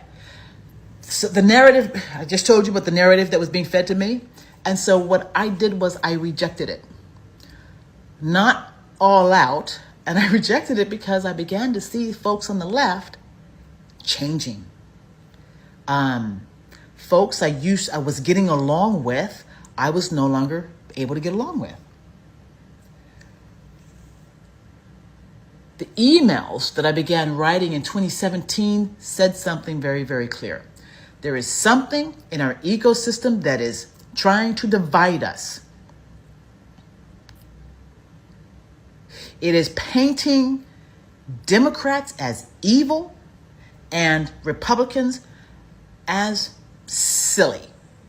You see how neither narrative was great for either group. Neither narrative for the left or the right has been good from the media about who we are. Do you know at some point in the emails, this is what I started saying. I don't know who the fuck is narrating about the American people, but they don't know who we are. When there is a global tragedy, the American people fucking step up every single time. Whoever is doing this does not know us. They don't know us. And because They don't know us. And that was the intensity that I had in the emails. The intensity I had in the emails was we defend ourselves no matter what. We defend ourselves offensively and defensively. And we narrate ourselves. We narrate who we are. We narrate whether or not we want to go to war. My father was in the military. And I'm not talking to my family right now. I will be talking to my family soon. I just needed to get through this time period. I needed to understand what was going on. I needed to understand what was injecting itself into my household when I was growing up. Painting itself like it was a friend, but it was actually an enemy of my family. Let's go. This religion saying that it was going to save me. And the only thing that it did was attempt to feed into my mind ideas that were against me and my family. I'm going to stop now because I'm getting on my little soapbox. Listen. In order to get through, I'll stop here. In order to get through what I did in 2016, 2017, was I made a decision not to believe the lie being told about Republicans.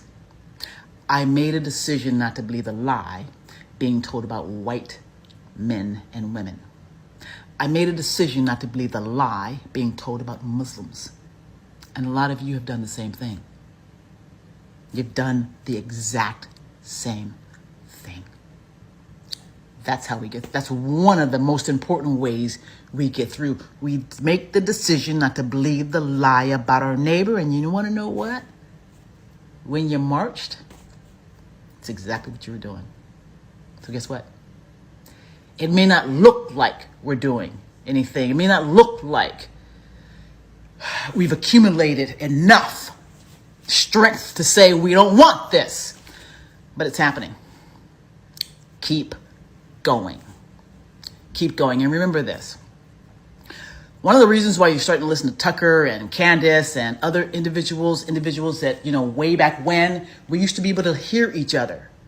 Someone got in between us and started throwing social bombs at each other. And we took it in and we believed it. And we're ending that. That's what's happening. And we're taking our voice back as Americans. That's what's happening. All of the culture war propaganda, it's bait. It's all fake.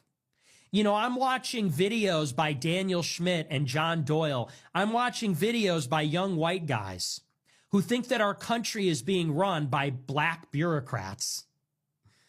Young white radicals who have been screwed out of a future. Their future has been mortgaged. This is a country financed by debt. No one is deflating this global debt bubble. We are all going to pay the cost. And they have been tricked by billionaires into taking out their anger at black people. But they are not the planners and the managers of our society. And yet, young white radicals, all of their righteous indignation and anger is being channeled and directed at Democrats. It's being directed at bureaucrats in the federal government. Everything is being channeled as an attack against DEI, as an attack against some such policy like that. Don't look at the billionaires that are funding this. Don't look too closely at Musk and Thiel and Andreessen and Adelson. Don't look at those people. It's the black and brown bodies in the Department of Education. They're the problem. What? It's not even about the right and the left. Fuck the right and the left. It's not about right and left. It's about, are you with our civilization? Are you with Jesus? Are you with America? Those are the questions that matter. Israel's against all of them. Israel's against America. Israel is against the church. They're against Christ. They're against our civilization. They always have been.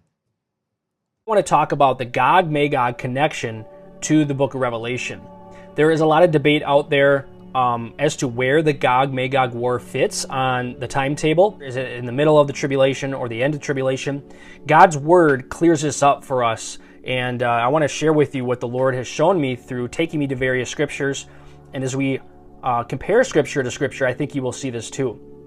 So the first text we want to read is Ezekiel 38, 19 through 23. In my zeal and fiery wrath, I declare that at the time there shall be a great earthquake in the land of Israel. The fish in the sea, the birds in the sky, the beasts of the field, every creature that moves along the ground, and all the people on the face of the earth will tremble at my presence. The mountains will be overturned, the cliffs will crumble, and every wall will fall to the ground. I will summon a sword against Gog on all my mountains, declares the sovereign Lord. Every man's sword will be against his brother. I will execute judgment on him with plague and bloodshed. I will pour down torrents of rain, hailstones, and burning sulfur on him, and on his troops, and on the many nations with him. And so I will show my greatness and my holiness, and I will make myself known in the sight of many nations. Then they will know that I am the Lord. Now let's read from Revelation chapter 16, 17 through 21, and notice the similarities. Then the seventh angel poured out his bowl into the air, and a loud voice came out of the temple of heaven from the throne, saying, It is done. And there were noises and thunderings and lightnings, and there was a great earthquake, such a mighty and great earthquake as had not occurred since men were on the earth. Now the great city was divided into 3 parts, and the cities of the nations fell. And great Babylon was remembered before God to give her the cup of the wine of the fierceness of his wrath. Then every island fled away, and the mountains were not found. And a great hail from heaven fell upon men, each hailstone about the weight of a talent. Men blasphemed God because of the plague of the hail, since that plague was exceedingly great. So let's take away some of the similarities between the two texts. In Ezekiel, we read here that there was a great earthquake in the land of Israel in verse 19. As also in Revelation 16, verses 18 through 19, we read that there's a great earthquake in Jerusalem. It said that all creation shakes at his presence in Ezekiel. And in Revelation, it said, a loud voice with noises, thunderings, and lightnings came from heaven. It says in Ezekiel that the mountains were thrown down and the steep places fall. And then we read in Revelation that every island fled away and the mountains were not found. It also says that great hail from heaven, about 75 pounds each, was a plague that was given in Revelation. And in Ezekiel, flooding, rain, great hailstones, fire, and brimstone fell. It also says in Revelation that a voice from heaven says, It is done. In Ezekiel 39 verse 8, surely it is coming, and it shall be done, says the Lord. So you can obviously see there's too many similarities to ignore that there is a tie between these two texts. In Ezekiel 38, this happens when Gog comes against the land of Israel, hence the Gog-Magog invasion. In Revelation 16, this is the 7th bowl, and this seems to precede the second coming of Christ. Notice in the preceding bowl, the 6th bowl, the kings of the earth are gathered to the battle of the great day of God Almighty in the valley of Armageddon, Revelation 16, verses 14 through 16. The earthquake is so mighty that it throws down the mountains. This is in both accounts, both in Ezekiel's account of Gog and Magog and Revelation's account of Armageddon. A mighty earthquake levels the mountains. This can only happen once. Could the Gog-Magog battle be a part of this final battle of Armageddon? And then Israel is seen burying the dead and bringing the weapons for 7 years?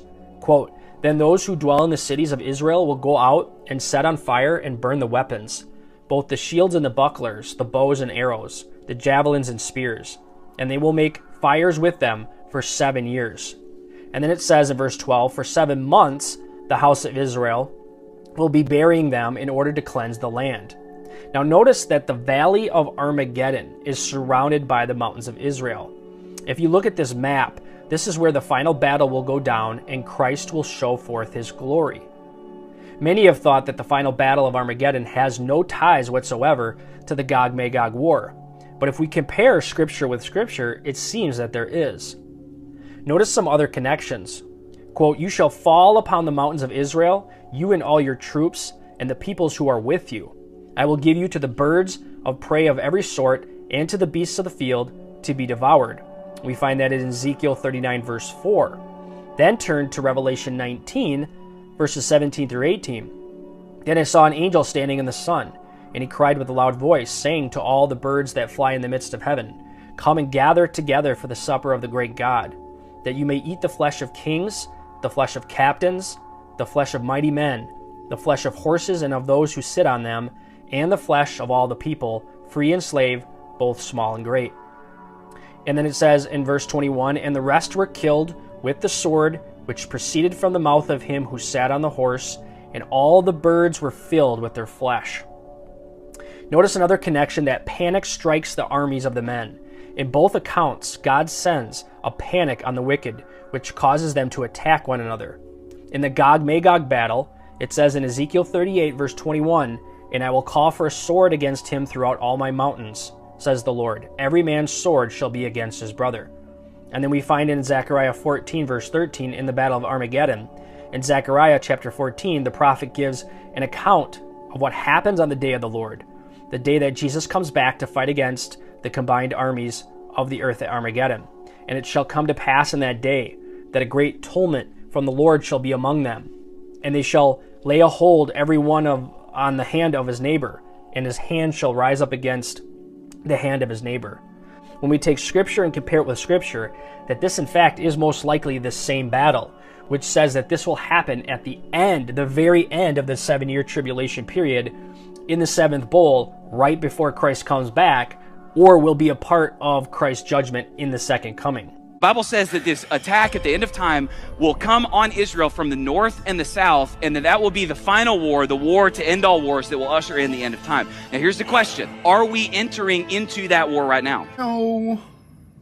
In Ezekiel 38 and 39, it mentions nations Gog and Magog. It most certainly does not mention the nations Gog and Magog. It says there is a person, Gog, from the land of Magog. This later got confused so that by the time of the 1st century, the author of the book of Revelation could talk about Gog and Magog, but only then as agents, still not as different nations. Getting to how this guy interprets the passage is like trying to trace a line of the game of telephone that's been going on for 2,500 years. That would be like modern day Russia. Gog and Magog have nothing to do with Russia. The name Gog was quite possibly based on the name of the king Gyges from Lydia in the 7th century BC. Magog was probably chosen as his land just to make it rhyme. Names are not correlated with any particular place in the world, and certainly not Russia. It also mentions Persia in Ezekiel 38 and 39. That corresponds to modern day Iran. I mean, if you squint your eyes tight enough to close them, it could correlate to anything. Generally, no, modern day nation states are not the same things as ancient empires. What we do know is that if Iran enters the war, that Turkey and Russia will probably go with them. Right behind them will be North Korea and China. Well, who Ezekiel says will be involved in this war? It's Ethiopia? Why is he ignoring that and claiming instead it's going to be Turkey, North Korea, and China? Number one, he really doesn't care what the Bible says about this. And number two, he obviously has no understanding of international affairs. And if all of the world powers start attacking from the north and the south, start trying to attack Israel, that could be the war to end all wars. The whole Gog and Magog thing is just a passage saying that God will face down evil at the end. Trying to use this as a map to interpret current events just inevitably makes people look stupid. In the 1st century, the Jewish historian Josephus claimed that this was about the Scythian Empire, which was a threat to the Alexandrian Greek Empire. Across the medieval period, it was interpreted to be about the Vikings, the Huns, the Cathars, and the Mongols. It was only in the 12th century that it got interpreted to be about the Kievian Rus, the Slavic group that was gathered around Kiev. After that, it was interpreted to be about the fight between Napoleon and the Russians. Contemporary crazy Christians often associate it with Russia and Iran. That's much more about their own neuroses than it is about the Bible. There's a lot of hope in Ezekiel 38 and 39. The Lord himself, Jesus Christ, will descend. He will take the battlefield and he will win the war once and for all. And Ezekiel most certainly doesn't say anything like that because it doesn't know anything about Jesus. We, however, know that Jesus is disappointed. These people should stop it. Taking people out of Palestine is such an inconvenient story today. Really glad to see that Joe Rogan is continuing to speak out about what's happening in Palestine. You've got Candace Owens, you've got Ian Carroll, you've got Dave Smith, you've got Greenwald, you've got Abby, you've got who else? Speaking out about what's happening in Gaza to the Palestinians. Now listen, one of the things that he said was, no one wants to talk about it. I don't really think he meant that the way that I heard it, but I want to address it because it's not a true statement. It's not true that people don't want to talk about it or haven't been talking about it. The left has been talking about this for decades. Black people, Farrakhan, Joe Rogan. Why don't you listen to Mr. Farrakhan? See what he has to say, and then listen now, because if you go back to the Schofield Bible being injected into the Christian community, if you go back to the stories I've told about my family come across really angry white boys, like, you are young. Why are you so angry like you have lived 50 lifetimes? Too angry. Unnatural. So the anger, at the age of 10, I understood that the anger coming out of young white boys was unnatural. Such that when one of them burned a cross on Halloween while wearing a KKK outfit, because his parents were going to one of those Christian churches that Zionists had their hand in. If you were one of these young boys, you were, by definition, chosen for Mossad's pretend world to play the role of the moat for them. A moat, right, is the thing that creates the space between a castle and the king's enemies. We create a pretend world. We are a global production company. We write the screenplay. We're the directors. We're the producers. We're the main actors. The world is our stage. This is Mossad's old office. Its motto from Proverbs 24:6 says in so many words, wage war through deception and trickery. White people were radicalized in America to be the moat for Israel. And being the moat for Israel means that you, by definition, are going to be radicalized to be against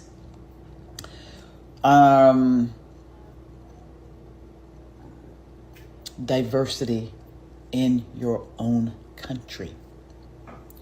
So I'm glad to see that Rogan is waking up, because the left, specifically the squad, which was targeted by Netanyahu specifically came to America, to Congress, to go after the left.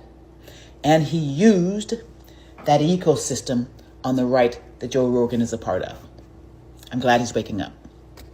My dad is a Palestinian refugee. Yeah, you were telling me the story, and I want to get into that because it's kind of crazy. Like, tell the whole story of how this wound up happening. Yeah. So my family is originally from Haifa, which is now in Israel, and they were expelled as part of the 1948 Nakba, where Palestinians were sort of kicked out, and they went to like. How does your dad describe that? How old was he when that was going on? My grandma and my grandpa and my uncles were kind of kicked out, and the way they would describe that is they try to fight, they try to like keep their home, but it was like this overwhelming force. They weren't organized. They were just like people. They didn't really have an army, at least in that place, and eventually at gunpoint they took their homes and told them to go. If you're down south, you went to Gaza, and that's why like 70% of Gazans are refugees from Israel. Like the people that are getting massacred right now are originally from Israel, from the land that people call Israel today. And then if you're in the north, like Haifa or Jaffa, whatever, you went like to Lebanon, or to the West Bank, or to Jordan or to Syria. So my family went to Syria. And whole thing where kicking people out of Palestine is such an inconvenient story today. When people are talking about Israel and Palestine and the conflict, they do not like talking about what happened in 1948. Yeah, and I think it's important. Like I think for us to reach some kind of peace, which is really hard to talk about when you see what's happening in Gaza, even yesterday. The people that were waiting for food got bombed. Yeah, it's insane, and no one wants to talk about it. Right, but if you do talk about it, you're anti-Semitic, which is so strange. Like I don't know how they wrangled that. It's been hard for me in tech because like probably the only prominent Palestinian in tech that is talking about it, and so that's. Do you get pushback? Oh, of course. Like, what do people say to you? Anti-Semitic. How is it anti-Semitic? What they've done to Gaza is fucking insane. It's insane. And if you can't see that, if you can't say that, and your response is, Israel has the right to defend itself. Like, what are you talking about? Against what? Children? Right. Against women and children that are getting blown apart? Against aid workers that are getting killed? Yeah. Like, what are you talking about? Like, we can't have a rational conversation if you're not willing to address that. Now, I know what they do because I used to ask them to do it. I mean, when I was in the Mossad, and we had a guy that gave us problems in the U.S., and he was speaking out, and he was talking like Pete talked once and said, Israel is bombing Lebanon with cluster bombs. We say, hey, who's that guy? And of course the campaign starts, and before you know it, the guy's labeled. And he's an anti-Semite, because that's what we say he is. It's a trick, we always use it. When from Europe somebody is criticizing Israel, then we bring up the Holocaust. When in this country people are criticizing Israel, then they are anti-Semitic. I own you. You're my bitch. So don't walk around here thinking you have free will, because you don't. I can crush you anytime I want. So settle in, because you are here for the long haul. Toward Israel. Well, there's a history, and a very interesting one. It actually goes back a long time. One thing to remember is that Christian Zionism is a very powerful force, which goes back long before Jewish Zionism. In England, particularly, Christian Zionism was a powerful force among British elites. It's part of the motivation for the Balfour Declaration and for Britain's support for Jewish colonization of Israel. Remember, the Bible said, and that's a big part of British elite culture. Same in the United States. Woodrow Wilson was a devout Christian who read the Bible every day. So did Harry Truman.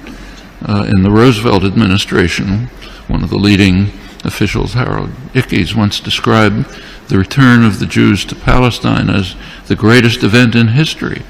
It's realizing the lesson of the Bible. These are deeply religious countries in which the biblical commands, so-called, are taken quite literally. Also, this is just part of colonization. This is the last phase of European colonization. And notice that the countries that are most strongly in support of Israel are not just the United States. It's the United States, Australia, and Canada, the offshoots of England, Anglosphere sometimes called, unusual forms of imperialism. These are settler colonial societies, societies in which not like India, not like the British in India, say, societies, South Africa was a little like this, or Algeria under the French, settler colonial societies in which the settlers came in, essentially eliminated the native population, also driven by religious principles, very religious groups driven by Christian Zionism. Those are major cultural factors. There are also significant geostrategic factors. You go back to 1948, there was actually a split between the State Department and the Pentagon in the United States over how to react to the new state of Israel. The State Department was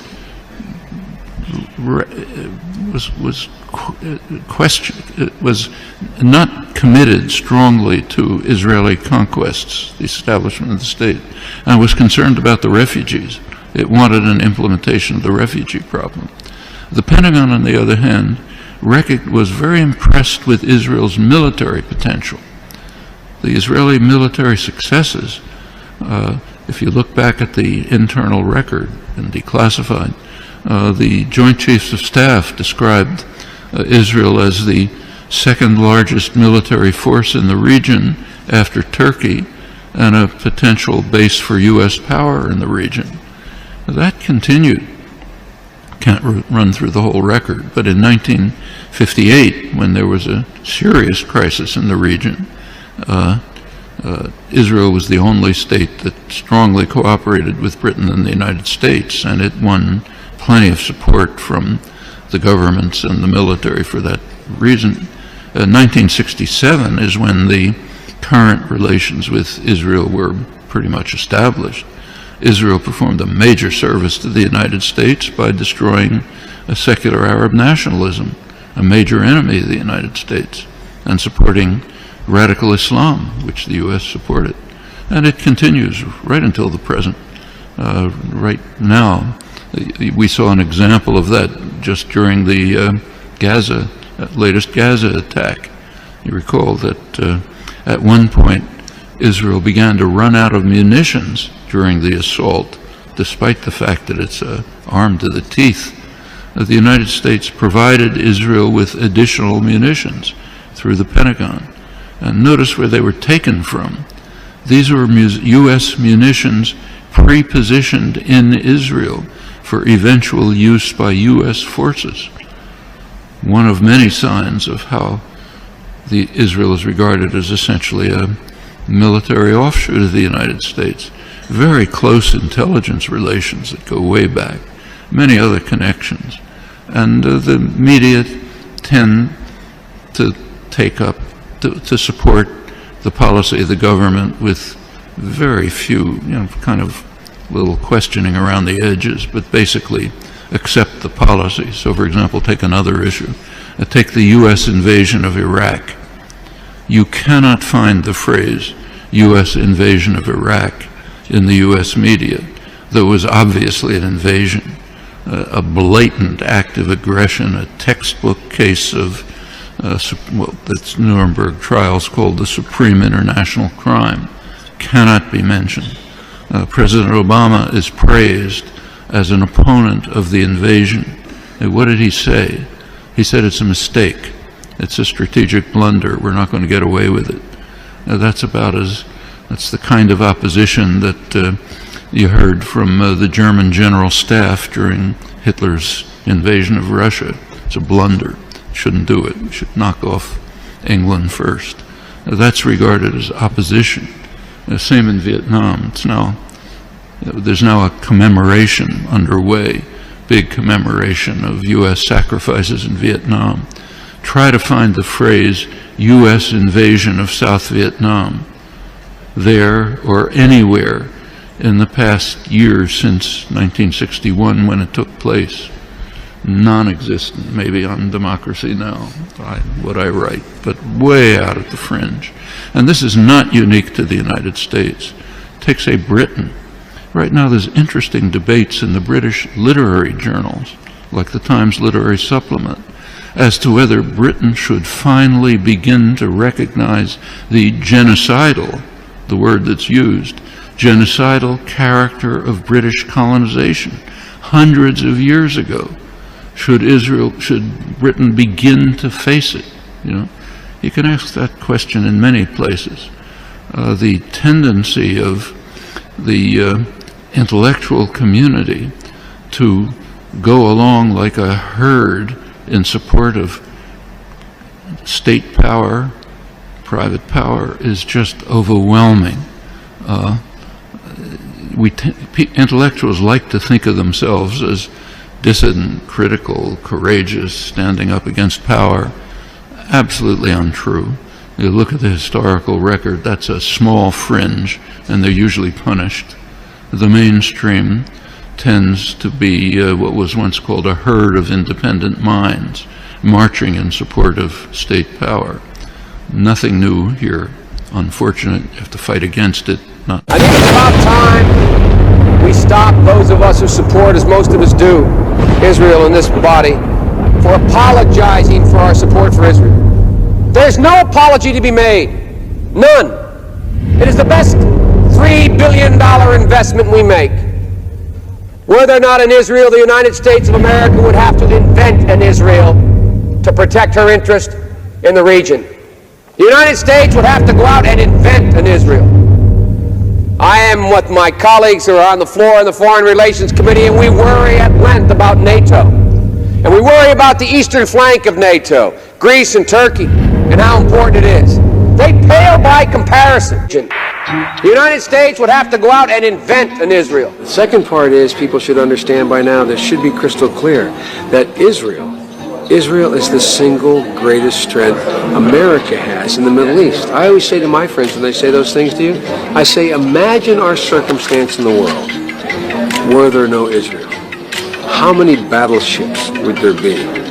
How many troops would be stationed? You know, I used to say early on when I was a kid, I'd say, when I was a young senator, I'd say, if I were a Jew, I'd be a Zionist. I am a Zionist. You don't have to be a Jew to be a Zionist. Progress occurs in the Middle East when everyone knows there's simply no space between the United States and Israel.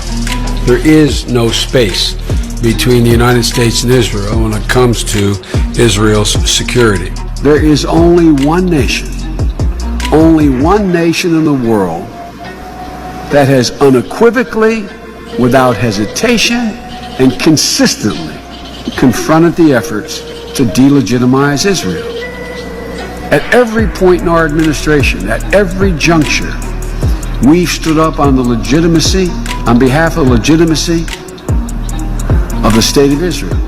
The security of Israel and the United States is inextricably tied, and we will never, ever, ever abandon Israel out of our own self-interest.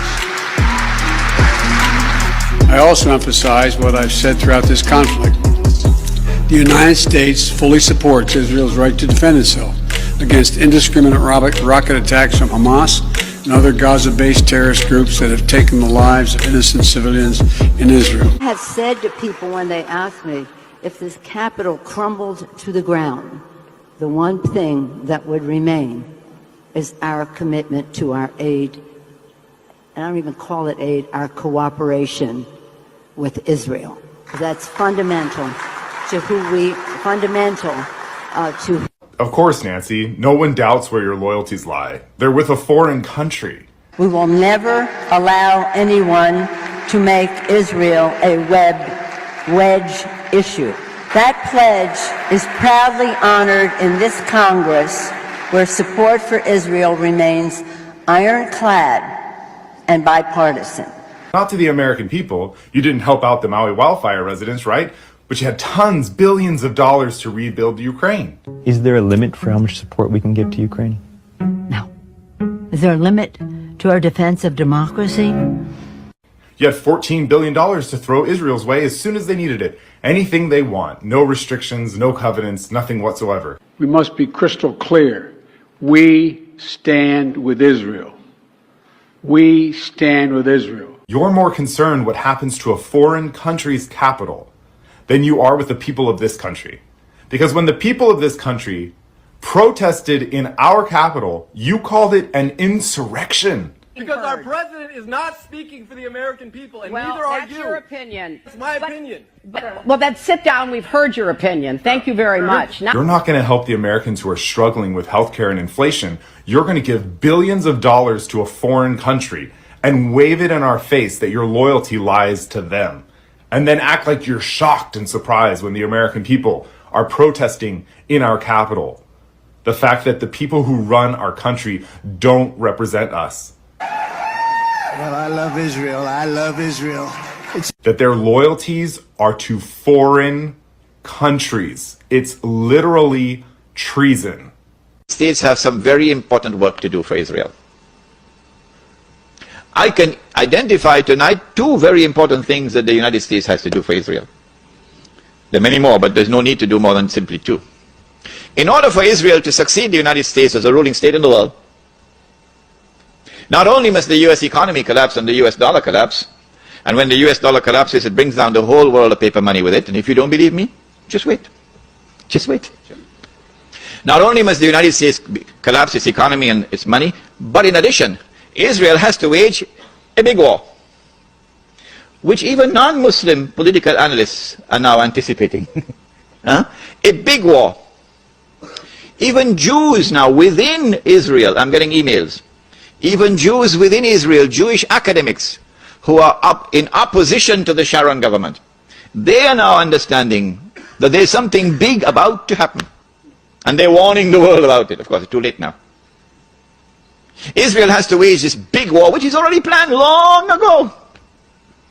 And the territory of the state of Israel. Breaking news, China is calling out the U.S. and saying that they are being controlled by Israel. A Chinese minister has come out publicly and condemned the United States for their support of Israel's actions in Gaza. And he even suggested that there may be Israeli blackmail on U.S. politicians in order to force the unwavering support. China then reaffirmed their stance of recognizing Palestine and wanting a peaceful solution, and said that the United States' actions are, quote, barbaric, and that Israel is an illegitimate state. North Korea and Russia gave similar stances on this, as Kim Jong-un came out and said that the US is a puppet of Israel.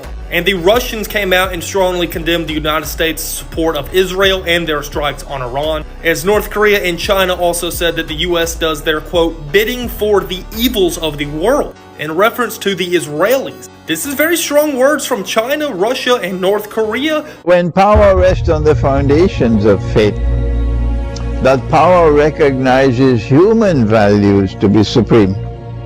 Gog and Magog are human beings, but they're human beings who commit facade. Gog and Magog commit facade, meaning they corrupt everything they touch. And the corruption is such, it's so dangerous that it threatens to destroy. They corrupt the political system, they corrupt the economy, they corrupt the market, they corrupt the monetary system, they corrupt the educational system, they corrupt the system of time, they corrupt the relationship between men and women, they corrupt a woman's role in society and a woman's role in a marriage, they corrupt it. The corruption is such that it threatens to destroy. So society will collapse, will disintegrate. Well, you know, when I say that the West lies all the time, I'm not saying that as an insult. I'm not just lashing out at the West or something. No, you have to understand, this is factually accurate. It's true. And there are massive, complex ramifications from this fact. Do you understand? There are whole systems of thought, systems of government based on those systems of thought. Academic disciplines, fields of study, you know, economic, political, societal frameworks, and interpretive paradigm for understanding the world, all of which we have adopted. We've adopted it and taken it seriously, and all of that has been built by and for a so-called civilization that lies about everything. This is a disaster. I don't think you understand. It was never about building a sound structure. It was always just a cover-up. Your sociology, your economics, your political philosophy, your political science, your theories of this and that and the other. No, it turns out it was all just a cover-up. So-called white people in America know a version of history. They know a story. They know a narrative that has been carefully crafted to shape how they see themselves, how they see their ancestors, how they see their nations and their place in the world, and how they see everyone else. And this ignorance, this deliberate miseducation that they have imposed upon their own people allows the same crimes to continue. What most white people in America and Europe believe about their history is not history at all. It's mythology, designed to produce a specific kind of person. A person who does not feel guilty, a person who does not feel accountable, a person who does not feel responsible for ever changing anything because they don't think they're doing anything wrong. They're taught that their ancestors were pioneers, their ancestors were explorers and builders of civilization, that they've brought progress and democracy and enlightenment to the world. They hear about the Renaissance, they hear about the Industrial Revolution, they hear about the Age of Discovery, and so forth and so on. And not about enslavement, not about genocide, not about the theft, not about the destruction that their people are responsible for. They're not taught that their prosperity was built on unimaginable suffering. They're not taught that their systems of government, their financial empires, their very sense of national identity are all rooted in exploitation. They don't know about the crimes. They don't know the real legacy of their people. And so they don't change. They don't have to change because they don't even realize what they need to correct. You know, when we look at colonialism, for example, the history that's taught in Western schools is usually an abstraction. Colonization is framed as something that it just sort of happened a long time ago, you know, something that was maybe unfortunate, but it was inevitable, and ultimately it represented progress, and there were many beneficial things to come from it. Never mind the millions of Africans who died in the Congo Free State under King Leopold. Most white Americans have never heard of them. Never mind the Bengal famine of 1943 when millions of Indians starved to death due to British policies. They don't even know about it. The fact that the American police forces evolved from slave patrols, they don't know about that either. And they're not any more informed about the ongoing crimes, like the pillage of African resources today, the economic neo-colonialism that keeps entire regions of the world impoverished, the exploitation of labor in the global south. These aren't relics of history. That's the present day reality of what your people are doing. But the story that the white people are told does not include those realities, or else it packages those realities deceitfully and dishonestly. They package them dishonestly and deceitfully in the past just like they do now. The irony is that when they're confronted with the truth, many of these people will react defensively. You know, I didn't do that. That was in the past. Why should I feel guilty? But this reaction in and of itself reveals how little they're really understanding. It's not about guilt. It's about responsibility. You know, if a person inherits a stolen house, they may not have stolen it themselves, but they still live in it. And if they refuse to acknowledge where that house came from or how it came into their possession, if they insist that that house is rightfully theirs because the crime happened a long time ago, well, then they're complicit because the theft is ongoing. The crime never really stopped. So when people don't know their history, they cannot recognize when history is repeating itself and when history is actually just a continuum into the present.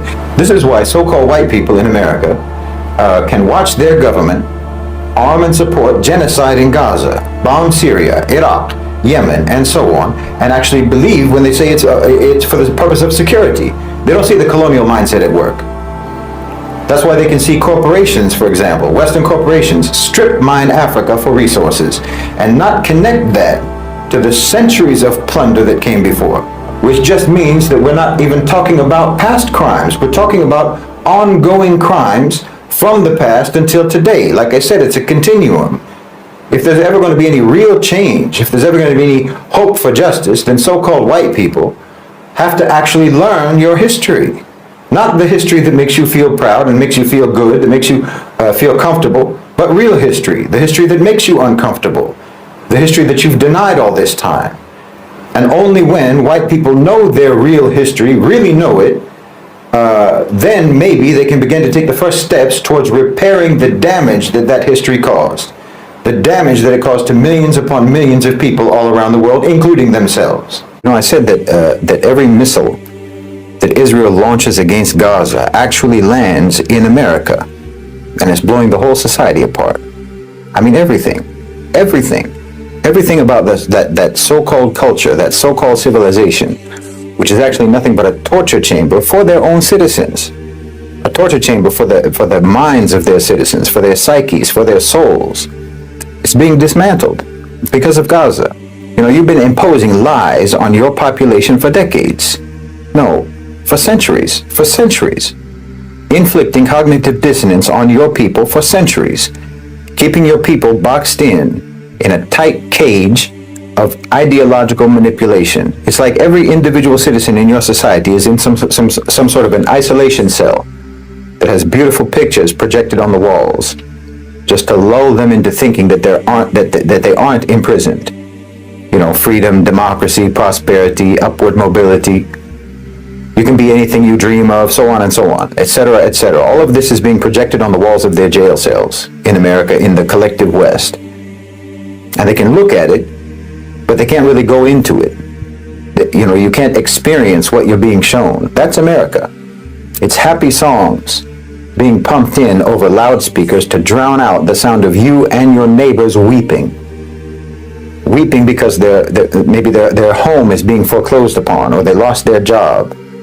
or they can't afford medicine or groceries, or they're being evicted, or because someone that you love has been murdered or assaulted or abducted or raped.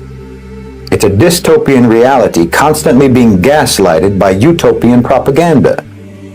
According to the average statistics, since October 7th, in the United States, roughly 10,000 Americans have been murdered. Just since October 7th, 200,000 American women have been raped, and over 100,000 children have been abducted in the United States just since October 7th. There's been nearly 150,000 home foreclosures since October 7th. Tens of thousands of people have become homeless since then, and even more have become jobless. But on the walls of your prison cell, all you see are projected pictures of wealth, of opulence, of extravagance, fun, happy, perfect, beautiful people living exciting, glamorous lives. Celebrities flaunting their wealth, singers bragging about their riches. That's what you look at all day long, 24 hours a day. Everyone that you're shown is a millionaire or a billionaire, but everyone that you've ever known is struggling financially, you and everyone you know. So there's a massive discrepancy in the reality that you know and the reality that they show.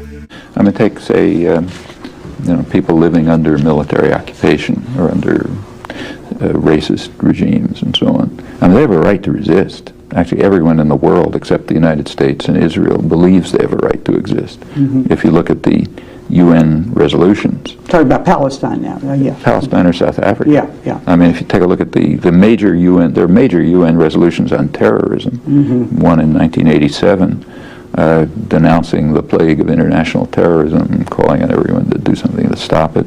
It passed with 2 negative votes, the United States and Israel. Mm-hmm. The reason was exactly this. They explained it. It said nothing in this resolution will prejudice the right of people to struggle for independence against racist and colonialist regimes and foreign military occupation. That referred to South Africa and Israel. So therefore the United States objected because it is opposed to, it does not grant the right of people to struggle against racist and colonialist regimes and foreign occupation. The U.S. and Israel are alone in that. When the U.S. votes against a resolution, it's out of history. Mm-hmm. So you don't read about it, but it's there. The war against terrorism is new, it's old. The U.S. is alone in opposing it. Now, I believe that the world is right on this and that the U.S. is wrong. Mm-hmm. There is a right to resist racist and colonialist regimes and foreign military occupation. It's worse than apartheid. I've never called it apartheid because it's worse than apartheid. South Africa depended on its black population. 85% of the population. They were the workforce. They needed them. South Africa tried actually to get the Bantustans to be recognized, try to make them look viable. Israel doesn't do that with the Palestinians in the occupied territories, just wants to get rid of them. The biblical rights, which have absolutely no status, none. Nobody in the world can say, 2,000 years ago, here's my story of what happened, so therefore I have a right to do it now. You can't live in a world like that. Nobody in the world ever makes such a claim. You want to make it? Okay, but then just admit, I'm out of the world. I'm distinct from the world. Now, yes, totally distinct. If you really want to play that game, the Palestinians have more of a right to claim to be descendants of the population from 2,000 years ago than I do. My ancestors probably come from the Caucasus. Their ancestors come from Palestine. The Canaanim were correct about this. So you don't want to get into that game. Biblical rights have no status. Do you know what Netanyahu's real name is? It's not Netanyahu, it's Milkovsky. I swear to God, go and look it up. You'll find Milkovsky. That's his real name. These are, remember what Israelis are. Israelis are European Jews. They don't come from Palestine. But they want you to make you believe. They want to make believe and make you believe that they come from this area, that they are indigenous to the land, that they're so Jewish. Who is Netanyahu? Watch this video. They call themselves Netanyahu, but it's just a stolen name, a Hebrew mask plastered over a European exile's face. His real name was Milikowski, born of Ashkenazi lineage from Poland, Benjamin Netanyahu has neither the blood, nor the land, nor the language of those he claims to represent. His Judaism is not that of the shepherds of Hebron, nor the poets of Jaffa. It is the Judaism of a colonizer from elsewhere who put on the prophet's robe to hide the scent of ashes. Because what he represents today is not a people, it is a machine, a political, military, ideological machine, a machine of steel and contempt. Netanyahu didn't grow up on the banks of the Jordan. He grew up in the salons of New York's conservative elite and the ultra-nationalist sermons of his father, Ben Zion, the hardline Zionist historian. He never spoke Arabic. He never shared bread with a Palestinian. He never had to bury a child beneath the rubble of an Israeli airstrike. He is not from this land. He took it. And yet he decides. He demolishes. He signs the orders. Today, under his rule, Gaza is a graveyard for children. Rafah, a field of ruins. Jenin, a ghost town. And Syria, just yesterday, burned again under Israeli missiles striking the Syrian Ministry of Defense, as if it were just another square on a game board. He has no connection to this region except through fire. He clings to it only through destruction. And what of the other Israelis like him? Those who come from Russia, Germany, Ethiopia, or the United States? They wave the flag of a land they had never set foot on before 1948, a land they later repainted in blood. They claim a birthright torn from others through expropriation, walls, bombs, and racist laws. They carry not a single drop of Palestinian blood, yet claim every hill, every olive tree, every stone. They have no roots here, yet they uproot those who have lived here for centuries. They share no memory with this land, except the one they invented. They Hebraized their names, but their hearts remain foreign to this soil. And to fill that absence, they suffocate it, disfigure it, dominate it. So how do we name this deception? How do we describe this thirst for possession without belonging? It's more than a lie. It's an occupation of history. It's more than a crime. It's a betrayal of humanity. Benjamin Netanyahu is not a leader. He is the frozen mask of a power born of fear, fed by blood and sustained by lies. He does not build a country. He digs graves. When he speaks of security, he means silence. When he speaks of legitimacy, he means erasure. And when he speaks of God, it is only to justify, never to humble himself. But history does not forget. It will write his name, Mylakowski, not in the lineage of prophets, but among the ranks of impostors. And it will remind the world that those who had neither the land, nor the soul, nor the memory, tried to erase those who had all of it, simply because they lived. This is the last phase of European colonization. And notice that the countries that are most strongly in support of Israel are not just the United States. It's the United States, Australia, and Canada. The offshoots of England, Anglosphere sometimes called, unusual forms of imperialism. These are settler colonial societies, societies in which not like India, not like the British in India, say, the societies, South Africa was a little like this, or Algeria under the French. Settler colonial societies in which the settlers came in, essentially eliminated the native population, also driven by religious principles, very religious groups driven by Christian Zionism. Those are major cultural factors.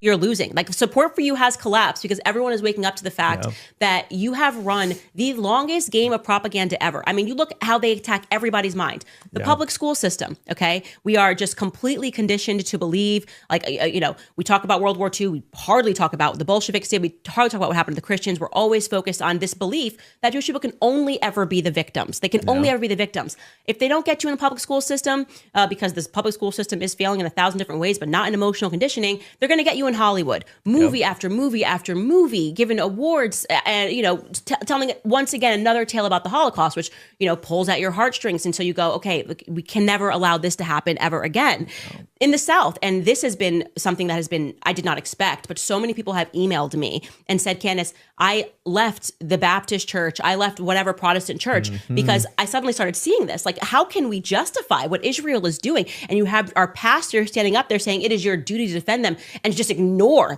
the Holocaust of the Gazans. And so it's awakening people, and they are now getting baptized being received by the Catholic Church. And so it is having the opposite desired effect. And I think we're now all feeling encouraged and saying, you know what, it doesn't matter what somebody's race is or where they're from. Wrong is wrong. I don't care what your history is. I don't care what your grandma went through. What are you doing right now? Okay. What are you doing right now in the world? What are you contributing right now in the world? How dare you tell me, or any person in America, that not only do I have to send you billions of dollars, but I also am not allowed to criticize a single thing that you do, or you're going to smear me as an anti-Semite? They'll straight up pass laws in your own country that'll force you not to criticize them. Yeah, and Trump's been weak on that. He's supported the stuff on the college campuses. It's all crap. So for better or for worse, the MAGA movement is going to change, okay? And there's no question about